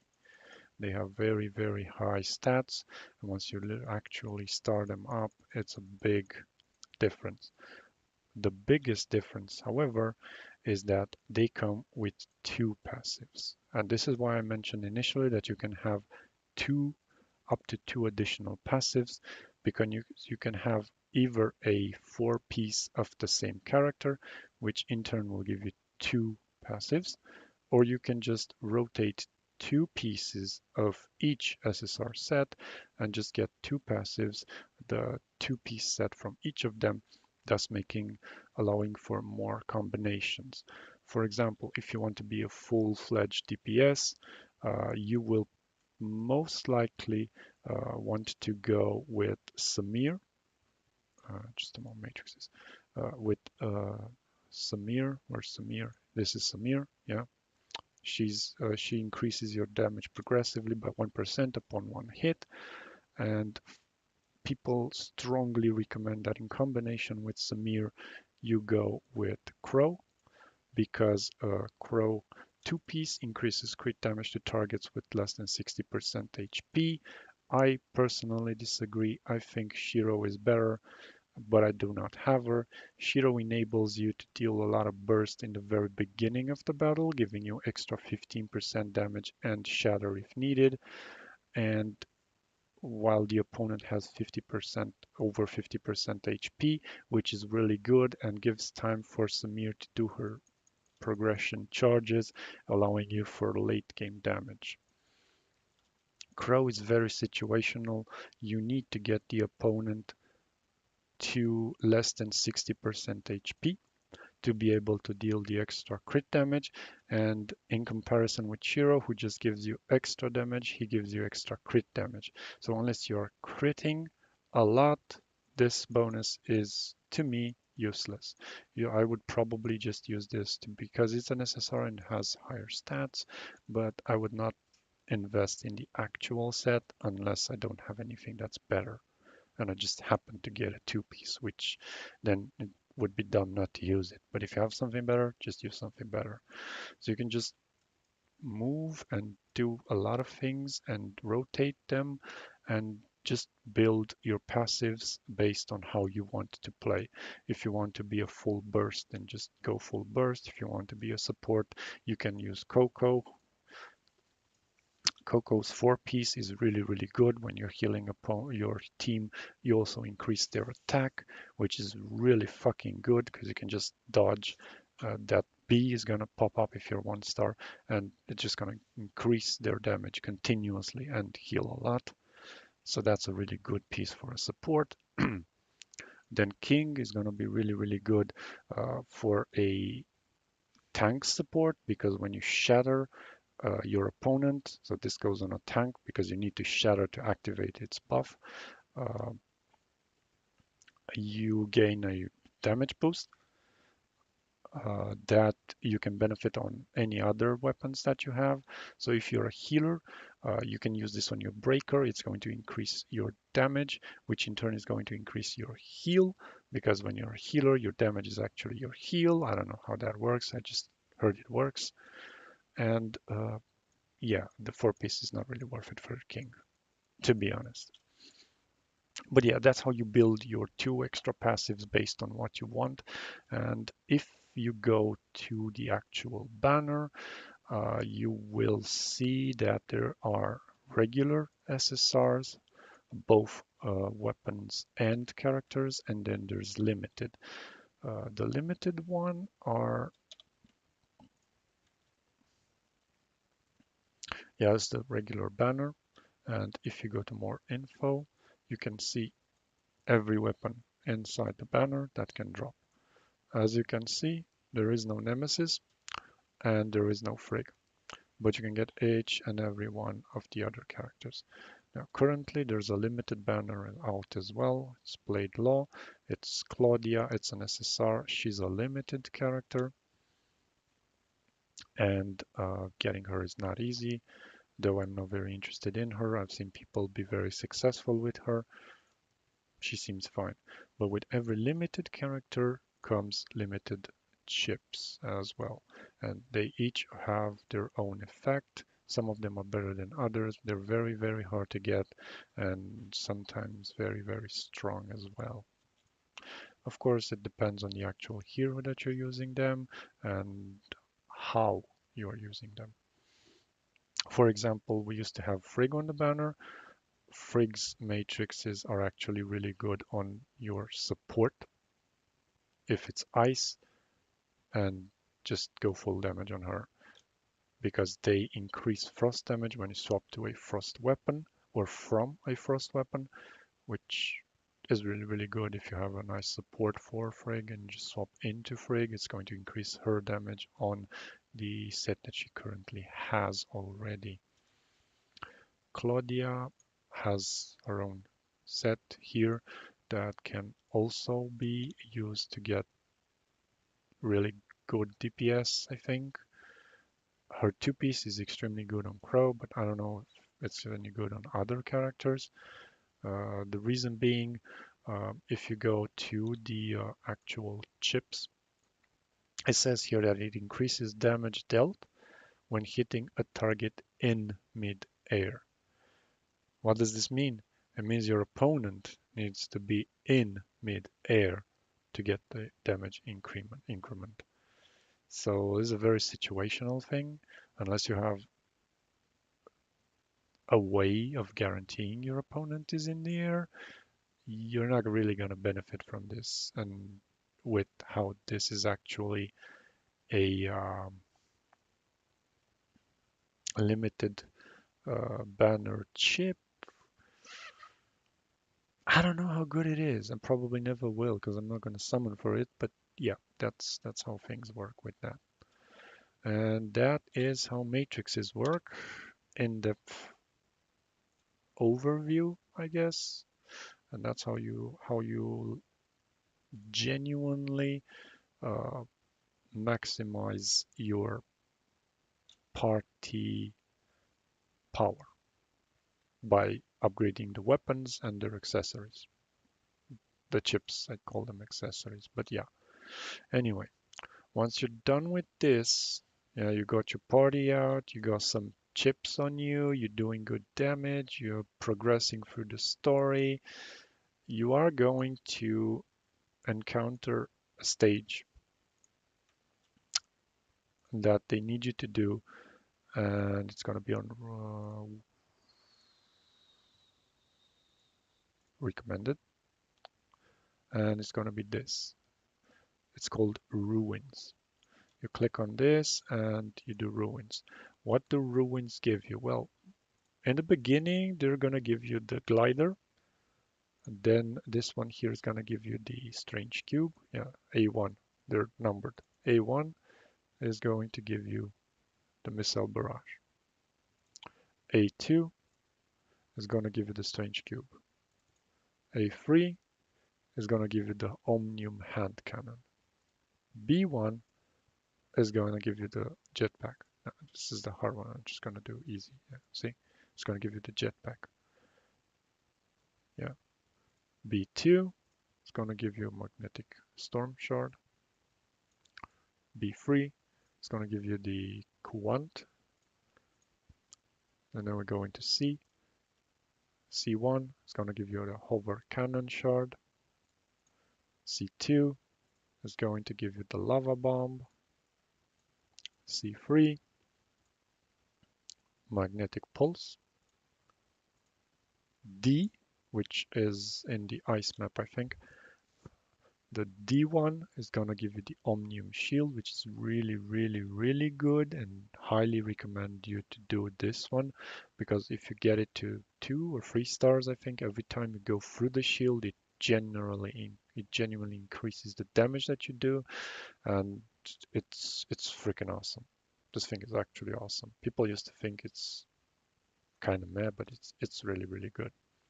And it blocks projectiles. So when you're dealing with a boss that deals projectile damage, just pop the shield and 0 damage. Really, really good. D2 is going to give you this confinement shard. D3 is going to give you the type V armor, which is like a mech. You just jump in. E1 is going to give you the space-time rift, which is like a Venti ult if you're from Genshin. If not, creates a black hole that absorbs little monsters inside.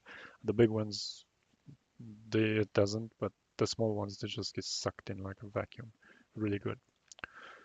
And E2 is gonna give you the Colossus Arm, which you can get for free if you do some quests online. They're everywhere. Everybody knows about them.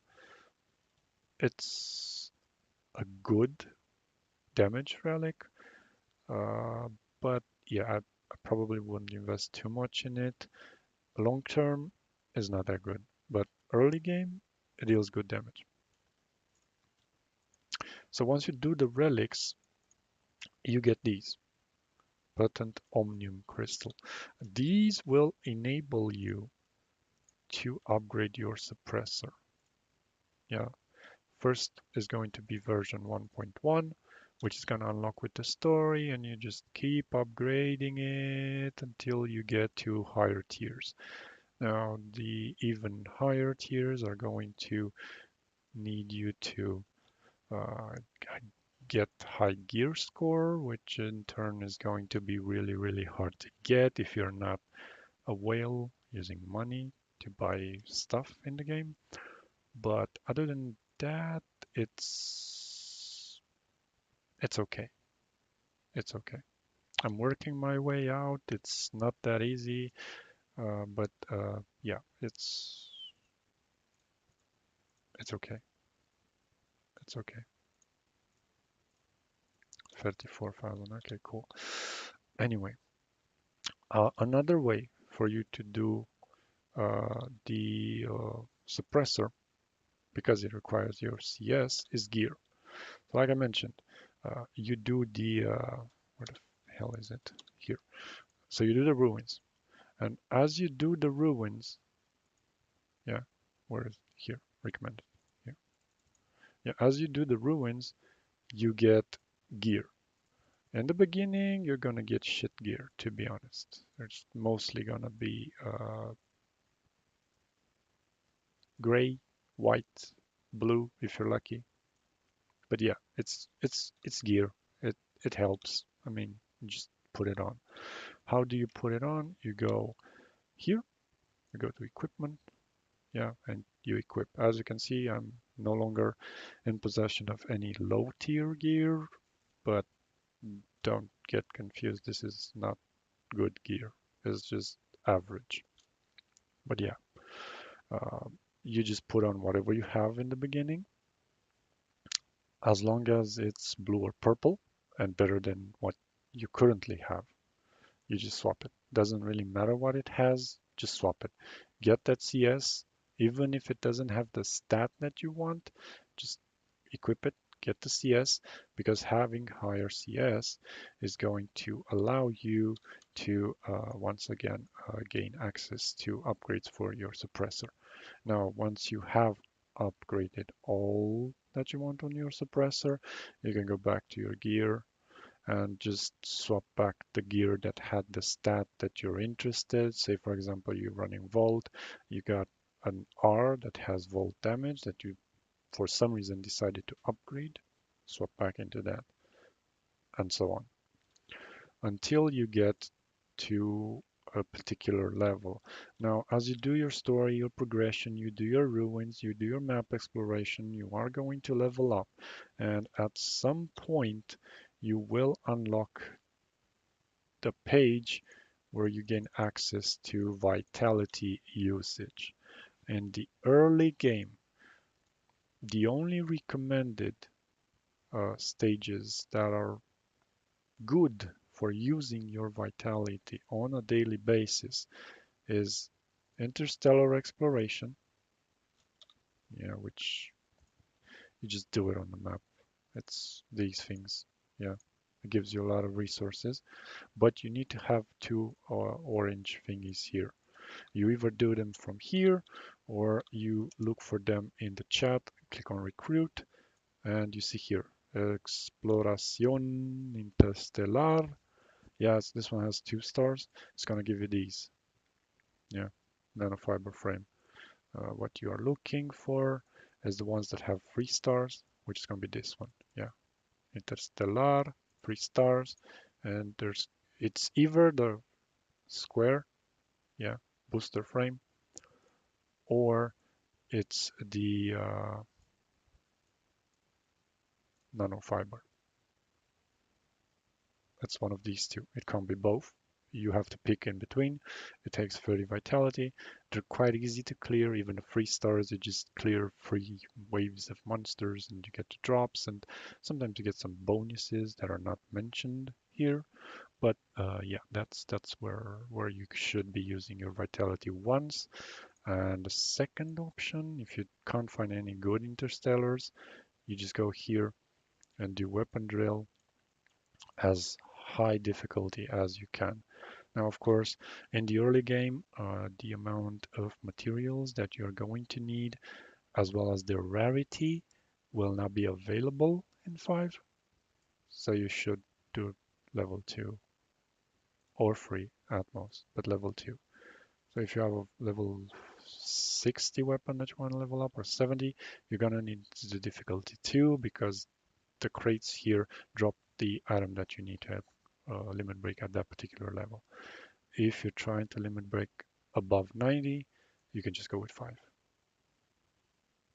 because there is a level to the actual rarity of the box. Free, free, yeah,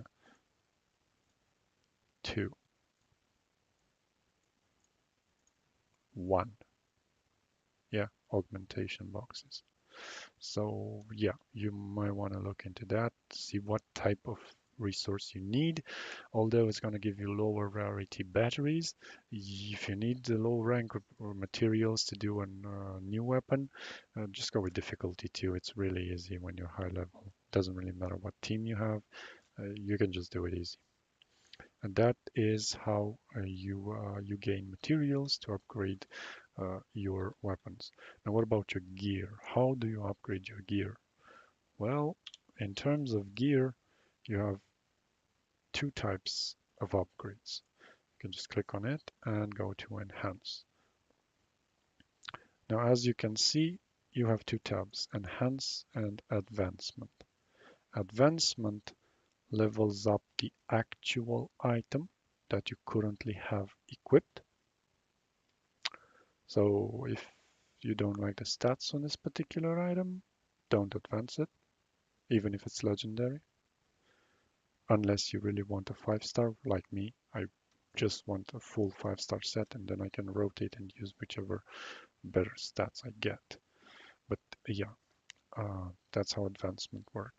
When you swap the gear, you lose the stars. So if you want to upgrade a shit gear, then it's up to you.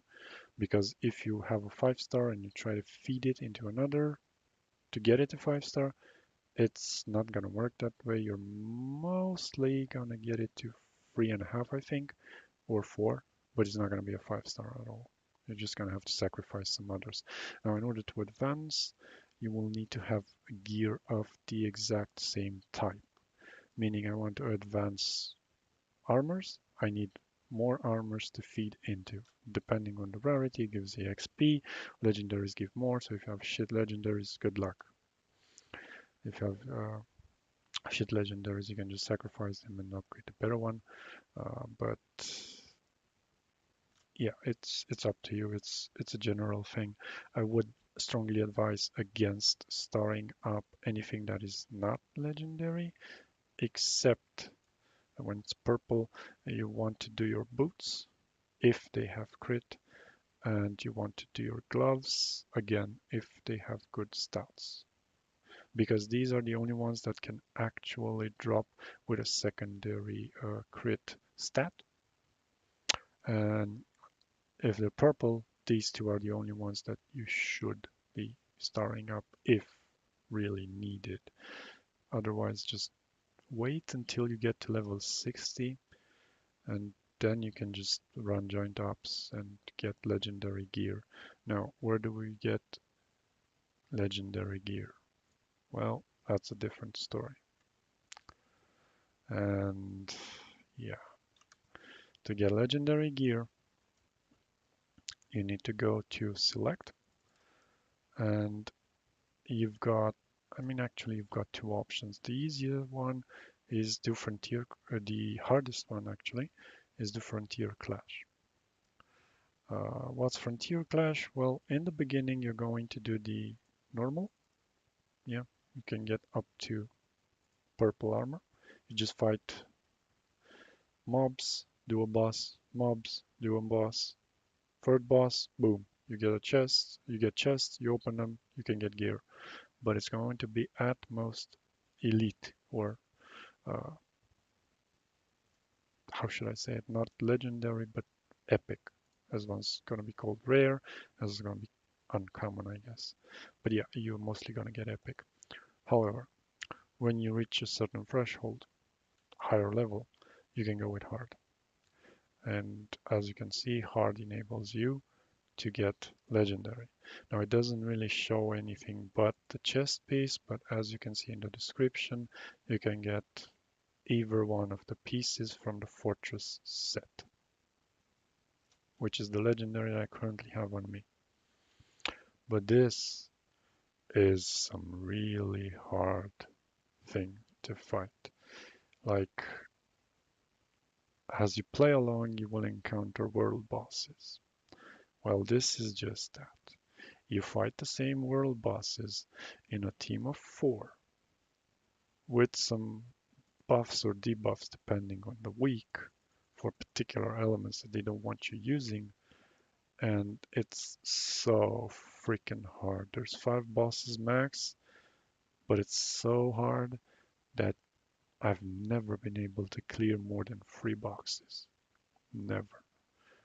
There is a thing where your team gets 10% extra dealt damage for each member that's in your crew. that's in the group as well. But bro, this is so really hard content. Like this is really end game. If you want to clear all five of them, this is some major hard thing to fight. And if you just go here and click on match, that's just not gonna work. Sometimes you can't even open more than one box because randoms are so stupid. They just don't know they have to break the shield. And I'm just not gonna get into it. Screw it. Okay, so that's one option. Once you get a strong crew and a good gear, a decent gear, so you can actually do either damage or support, whichever you want to play the role for, or break, if that's what you want to do. And you get three more decent players that can play with you, mostly recommended on voice, so you can coordinate your attacks, defense, buffs, heals, everything. This is gonna be a real fun to play with. But for now, it's just not for me. However, you can also get gear from here, joint operations. And these rotate each day of the week. You get different stages available. Say, for example, and based on your level, you get different requirements. Yeah, on level 20, you can mostly get R's and N's. Oh, I genuinely forgot there's N in the game as well. Screw it. Okay. 25, you can add some SRs. Yeah.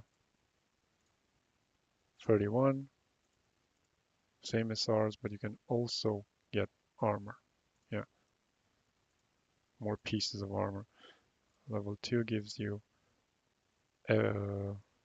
rare wristbands and rare. This is not rare. This is not rare either. Wait, what? Explorer's armor. Okay, whatever.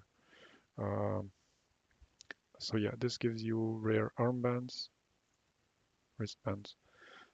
This gives you again, yeah, Falcon. This is the rare wristbands and combat suit. Difficulty 4 adds in an epic, yeah, elite armbands. Yeah, you get Ling added as well, which was here as well, but was not here. Yeah, more SRs. Um, Difficulty 5 is going to start dropping SSR matrices as like 1% chance. So don't get your hopes up. Dude, I was clicking on this. Okay. Um, yeah, SSR. Uh, Once you get to difficulty 6, level 50, you can actually drop legendary gear. Again, really low chance. I think it's 2% something. Not very good. Yeah. And SSR matrices, which again are 1% or something like that. It's just not good. And then we have 7. 7 enables you to drop 2 pieces of legendary gear, 2 types of them. Yeah. And the SSRs, which basically never drop, but that's okay. Now, in terms of the actual event, up to level 3, as you can see, there's no enemy buffs. Then you go to level 4, they get 1 buff. Level 5, 2 buffs for 50% resistance. Different elements, of course. 6, again, 50% resistance, higher level, more tankier. 7, 50% resistance again. And we have 8, which has 65 resistance. Again, I can't access this. It's required to have level 70, but yeah, it's hard. It's hard. I'm I'm already aware that the level 60 is hard, but this one's actually gonna be hard. Anyway, every day you get different stages that unlock. So for this one, Space-Time Training Ground, if you go to max difficulty, because that's what I want to show right now, you can get the bracers for legendary, You can get the armor for legendary, and you can get these two SSRs. Then we have this one, quarantine area.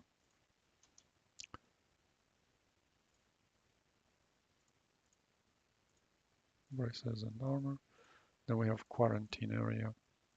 Yeah, again, bracers and armor. This one's this one's an easier one. It does not have any enemy buffs, regardless of the difficulty. I'm thinking this is the one that you might want to get into initially, uh, until you actually get some decent drops from it and are able to do the other ones.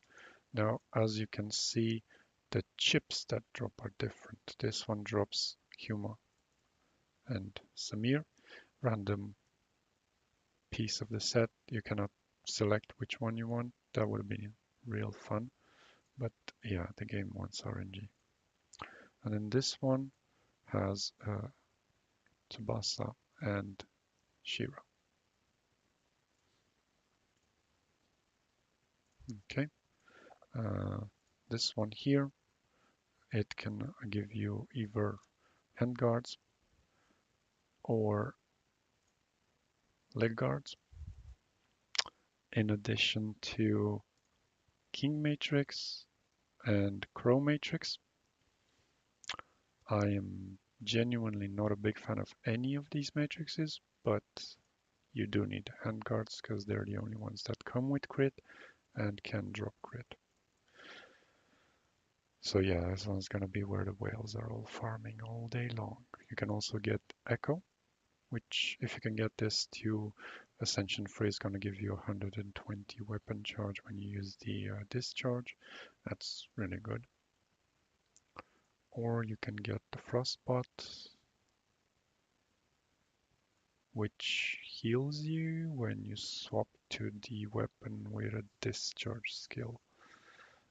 Um, yeah, I don't know if this is actually really any good because it does need your HP to be below 40% for you to benefit from this, but I guess you could use it. I don't know, I'm not very good with this thing. This set doesn't look that appealing to me. Then we have hyenas. You can get spolders, helms, Coco Matrix, and Shiro again. Sobek, which is one of the matrices I use, and Matrix and N. Now, I don't know how this one works, but when dealing damage greater than 100% of attack, deal additional damage equal to 60% of attack. So I'm guessing this scales with your actual attack value. So when you do damage that's greater than 100% attack, you deal additional damage, meaning if you can buff your attack by debuffing the opponent, so you can deal numbers that are higher. I really don't know how this works, but it looks good. I would like to check it out. I just don't have it. And then we have this one here, called Deep Sea Proving Ground. This drops the boots. Again, one of the few that can drop crit on it, the random stats. You genuinely want to farm these. The belt as well. You can get Metal Matrix and Zero Matrix. And for the SRs, you can get Apophis, which increases your damage as you go lower HP. I don't know how good this is. It can get you killed, but I guess it works when it works. And then you got Hilda, which gives you more attack when you're far away from opponents. Not really gonna be active all the time, but when it is, it's a significant boost.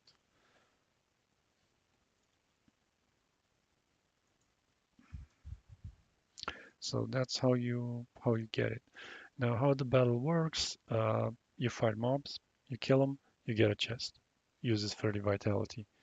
You progress, you kill more mobs, you get a second chest, again 30% vitality. Then you fight a boss, more mobs, a chest. Last chest has there's actually two of them once you finish the last boss, and I only opened the last chest, using only 30 vitality per run. I just ignored the other two because there is an increment in percentage with the drops. The first chest on the difficulty 7, which I did it, had about 2% to drop a legendary and about 0 point something to get a matrix. Really low for the matrix though. The second one had 3%, I think, to get a legendary piece and about 1% to get a matrix. And the third one had um, 6 or 8%, I think, to get a legendary, and about 2 or 3 to get a matrix. So I just opened the last chest, and so far that seemed to have worked for me because I've been able to do more runs, get more EXP, and get the drop from the last one, which has the higher rates. So yeah, I suggest you do that. So once you hit level 60, you can do these and get legendaries. But until level 60, you should only prioritize doing dimensional trials or interstellar exploration and maxing out your weapons as far as you can go, as long along with your matrices. So that is pretty much how you gear, level up, and build your party.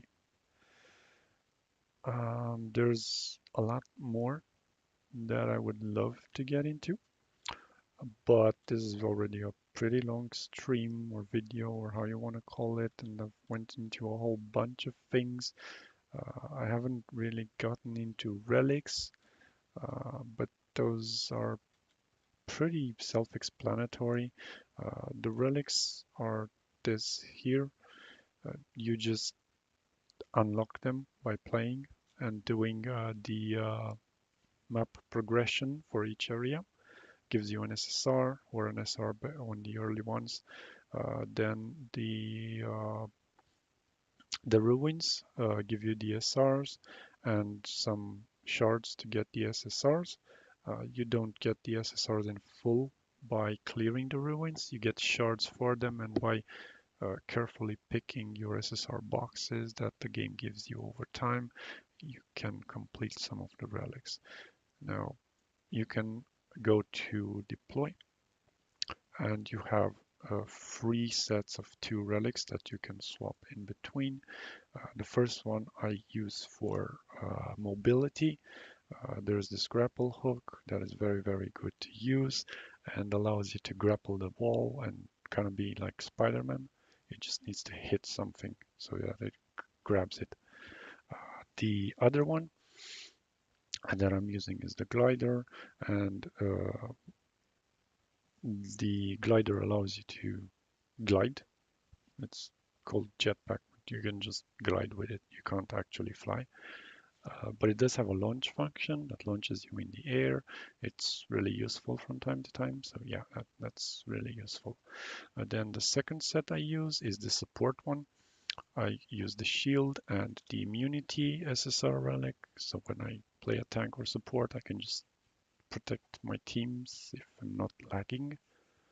And then there's the offensive, where you just put debuff and damage relics. I mean, you can just build them any way you want. This is how I chose to do it because I find it easier to handle. And if you're playing on a PC, you just click on G, and as you can see, they just swap. Yeah, now I have the gliding, and I can launch, and then I can shoot my thing. Yeah, and once I've done with that, I can just swap here, use the missile barrage, or the black power something. Okay. And then you can just click on G again and use the shield, boom, and the immunity. Yeah, they each have their individual cooldown and they can be swapped in between for a total of 6 relics. However, there is one limitation. If you enter combat and you hit an opponent, you can no longer swap the set that you're using. So you're stuck with that. If you are using buff relics, you need to use them before entering the actual fight, because if you if you keep them on when you enter the actual fight, you won't be able to swap into your offensive relics. Like for example, these, let's say these are offensive buffing relics. Yeah, I'm gonna pop free. Yeah, say this buffs my attack. Then I go to G. Yeah, and now I can just use the ones that I want to use for damage. Yeah, that's the way relics work. And you can use a whole bunch of them, as these are just the ones that I decided to use. You can use any combo. You can just go full damage and just use 6 damage relics by rotation. That's an option, but then you won't be having mobility and it's gonna cost you a lot in the future. Also, relics can be upgraded. So if you go to your relics and you keep on popping shards into them, you see that they can be advanced. And if you go to stats, you will see that they can go up to 5 stars, each giving something extra. The SSRs are actually really, really good, and I'm still working on unlocking the last 3 of them, just so I can have them. The one I want the most is the Omnium Shield, and I think I can actually get it now from the crew store. So you go to the crew, and if you have enough shards here, you should be able to access the crew store, and I can't buy it. What the? Wait, what? It's not in crew store. Then where is it? Is it here? No. Okay, booster modules. These are the best thing to buy here, so we're just gonna buy it. Weapon store. This is where you can get dupes for weapons that you already have. Matrix store, same thing. Crew store. Yeah, I don't see the shield. Support store. I'm just gonna get the gold because you really need it. Points store. Bro, where? I could have sworn that there was an Omnium shield somewhere here. What the? Bruh. Fortress, fortress, fortress. Okay. Well, I guess I can't get it now, can I? Cool. Okay. Anyway, um, that's pretty much how relics work. Now, there is a thing in the game uh, called vehicles, which is this one here. You can unlock different mounts that you can walk on or float on. Um, this is the one that the game gives you for free during the story. You just press V and you're on your bike, and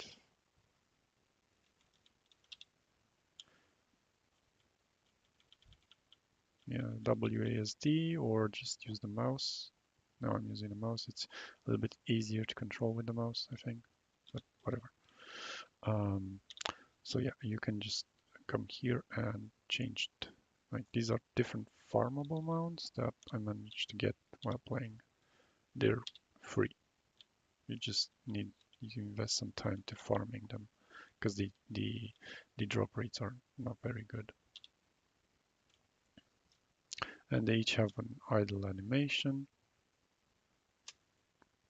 Anyway, what I wanted to get into is each vehicle can be maintained, meaning as you play, you get gears and oil and different components that you can use to maintain the device. Yeah. So this one's from one event. No one can get it now because the event expired, but yeah, you can maintenance it and it increases in level. And once you get different thresholds, you get dark crystals. Now, in regards to the resources in the game, uh, mm, let me get into this. Where is it's here? Yeah. So we go vitality that you use to run events. You got gold that you use to level up and ascend weapons, matrices, and what else do you use gold for? Mm, that's pretty much it. You just level them up and ascend them, both matrices and weapons. Then you got dark crystals. This is one of the hardest to get currencies. This is what you use to purchase premium summons, as well as normal summons, I guess. But like, yeah, you don't really want to use these unless it's for red or premium summons, limited banners. And this is a tanium. Tanium is the resource that you get when you actually pay real money. Uh, Consequently, you can like convert tanium into dark crystals and then use it to purchase summons once again. So yeah, in terms of summons, didn't get into this, but if you go into special orders, there's multiple types of summons. You've got black nucleus, and these are you get a whole bunch of these by just exploring the map. You can summon a lot and maybe get SSRs. There is no pity system on this one. So you just summon with your full luck. If you're lucky, you get something. If you're not, you don't. That's it. You don't get anything guaranteed. There's a very low chance to get an SSR, and to be honest, it's a pretty low chance to get an SR, but still, it's free. So you can just get a bunch of them and just spam them all at once and get one or two SSRs, I guess. I think I got three so far. Anyway, then you have the gold nucleus. This is the resource that you're going to use to summon on the standard banner weapons galore. That's how it's called. Yeah, there's weapons galore black nucleus, and this is the gold nucleus weapons galore. This actually has a pity. So when you do 80 summons, yeah, the 80 of them is a guaranteed SSR. So what people normally tend to do is get as close as they can to 80 and just do a multi. Because if you do that, you get one SSR guaranteed, and because you are over your guaranteed, there's a pretty big chance that if you're at 79 and you do a multi, you get a second SSR. If you're lucky. Again, there's only one guarantee, but I have encountered that particular case myself, and I did pull two SSRs at the same time. I think I was at 76 or something when I did it. It still worked. It was a lucky shot, I think. But yeah, it works.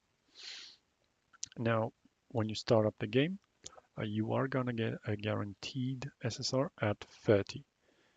Now, it's not at 30, but it's by 30. So as you do your normal yellow summons, you will get an SSR when you reach 30, or by the time you reach 30 at most, you are going to get a guaranteed. Now, as you keep on summoning at 80, you're going to get a second guaranteed SSR, which could either be a dupe or a new character. And based on what you get from these two, the 30 pity and the 80 pity, and in between, because If you're lucky, you can get more. You get to pick your SSR box and whichever SSR you are lacking to build your team, like I mentioned previously. Then you have your matrix summons. This is the chips.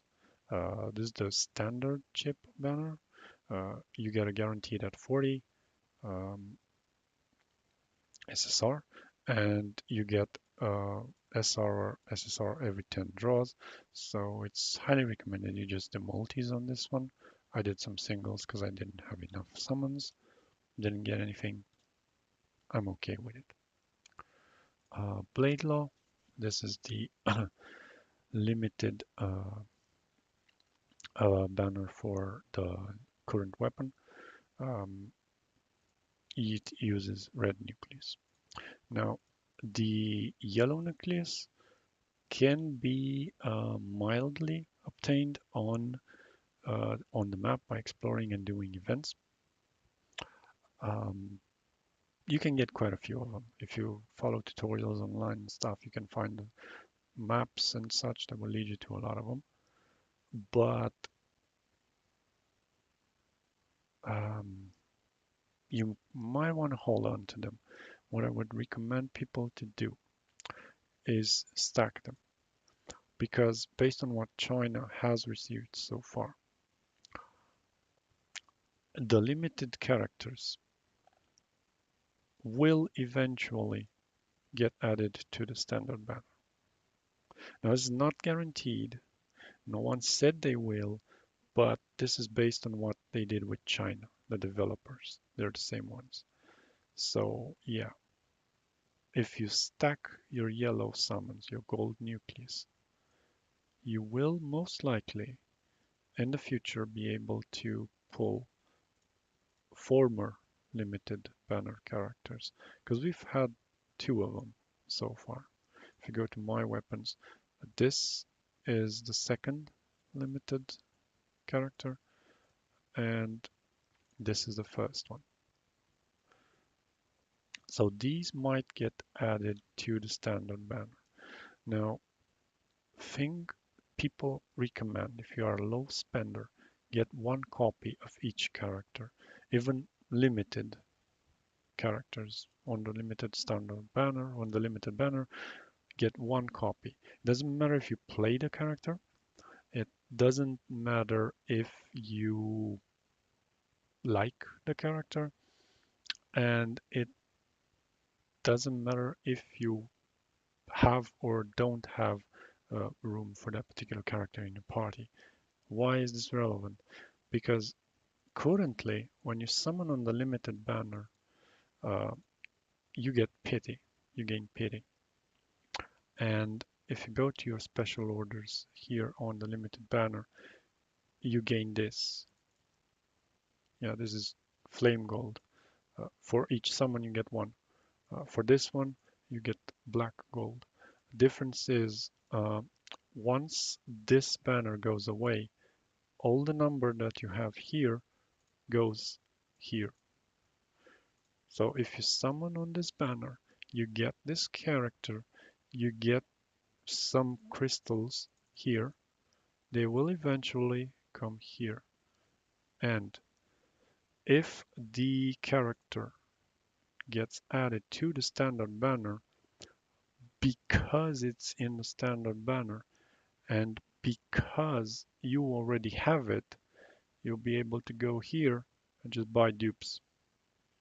And that's really good, really good, because you can just stack up this. This never goes away, never expires, never nothing. It just stacks every time you do summons on the limited. If it expires, it goes here. So if you don't spend it, you can just stack it here, gain a whole bunch of them. And when the character that you currently have one copy of, but it's limited, gets added to this roster, you can just buy dupes from here. And that's really good. Why am I saying this? Why am I saying not to spend resources on the characters that are currently in the pool? Because other than Tsubasa, Dual EM, Absolute Zero, and Huma. Most of the other characters are not worth it. Rosy Edge has that weird ultimate that in team play can fuck up your run. It just blocks projectiles, uh, locks the melee carries with the boss, and yeah, if you have like two or three in their team that use Rosy Edge and just spam their fucking ults, they can really ruin your run by a long mile.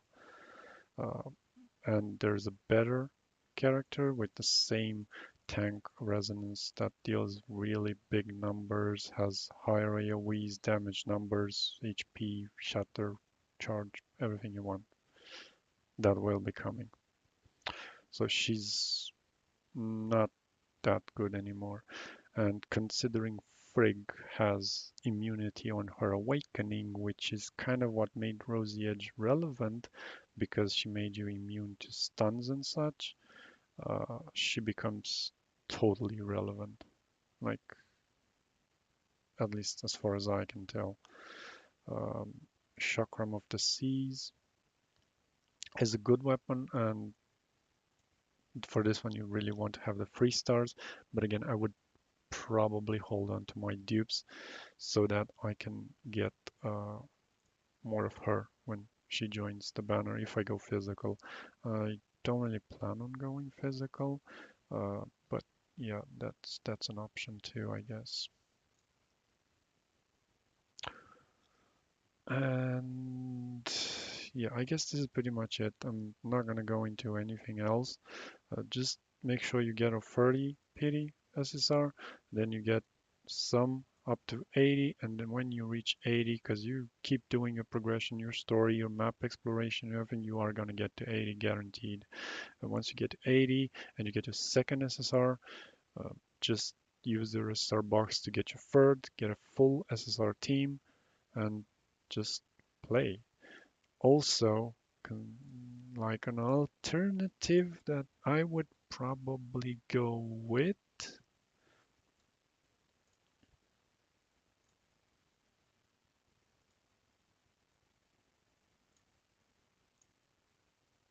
get her.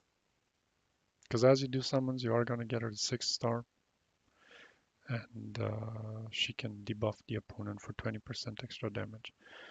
So if you really love your 2 characters that you got from pulling on the banners, just get a dupe for one of them. Get a dupe for your main DPS, or get a dupe for your breaker, and just use her.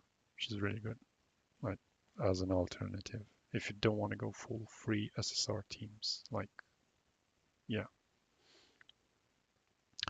But I guess this is where I'll end the stream because it's been a very long video and there's still so much to talk about.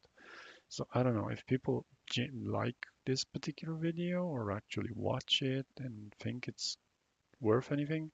I might do a follow-up with the things that I have not mentioned here, like how to do the raid, how to get some of the most important quest things that you can get, like the SSR relics and such. Um, some theory on how to get some of the things on the map that you probably couldn't have gotten to. And yeah, I guess that's pretty much it. There's not much to talk about. But yeah, um, hope you enjoyed the video. And if you stayed through the very end, appreciate it. And yeah, I really hope this video actually helped you get a better understanding on some of the mechanics and stuff in the game. Like, I kind of want to get into the shield mechanics further, but I'm gonna save that for another video if necessary. Because yeah, with the elements and everything, there's a lot of things to discuss. So thanks for watching. Bye.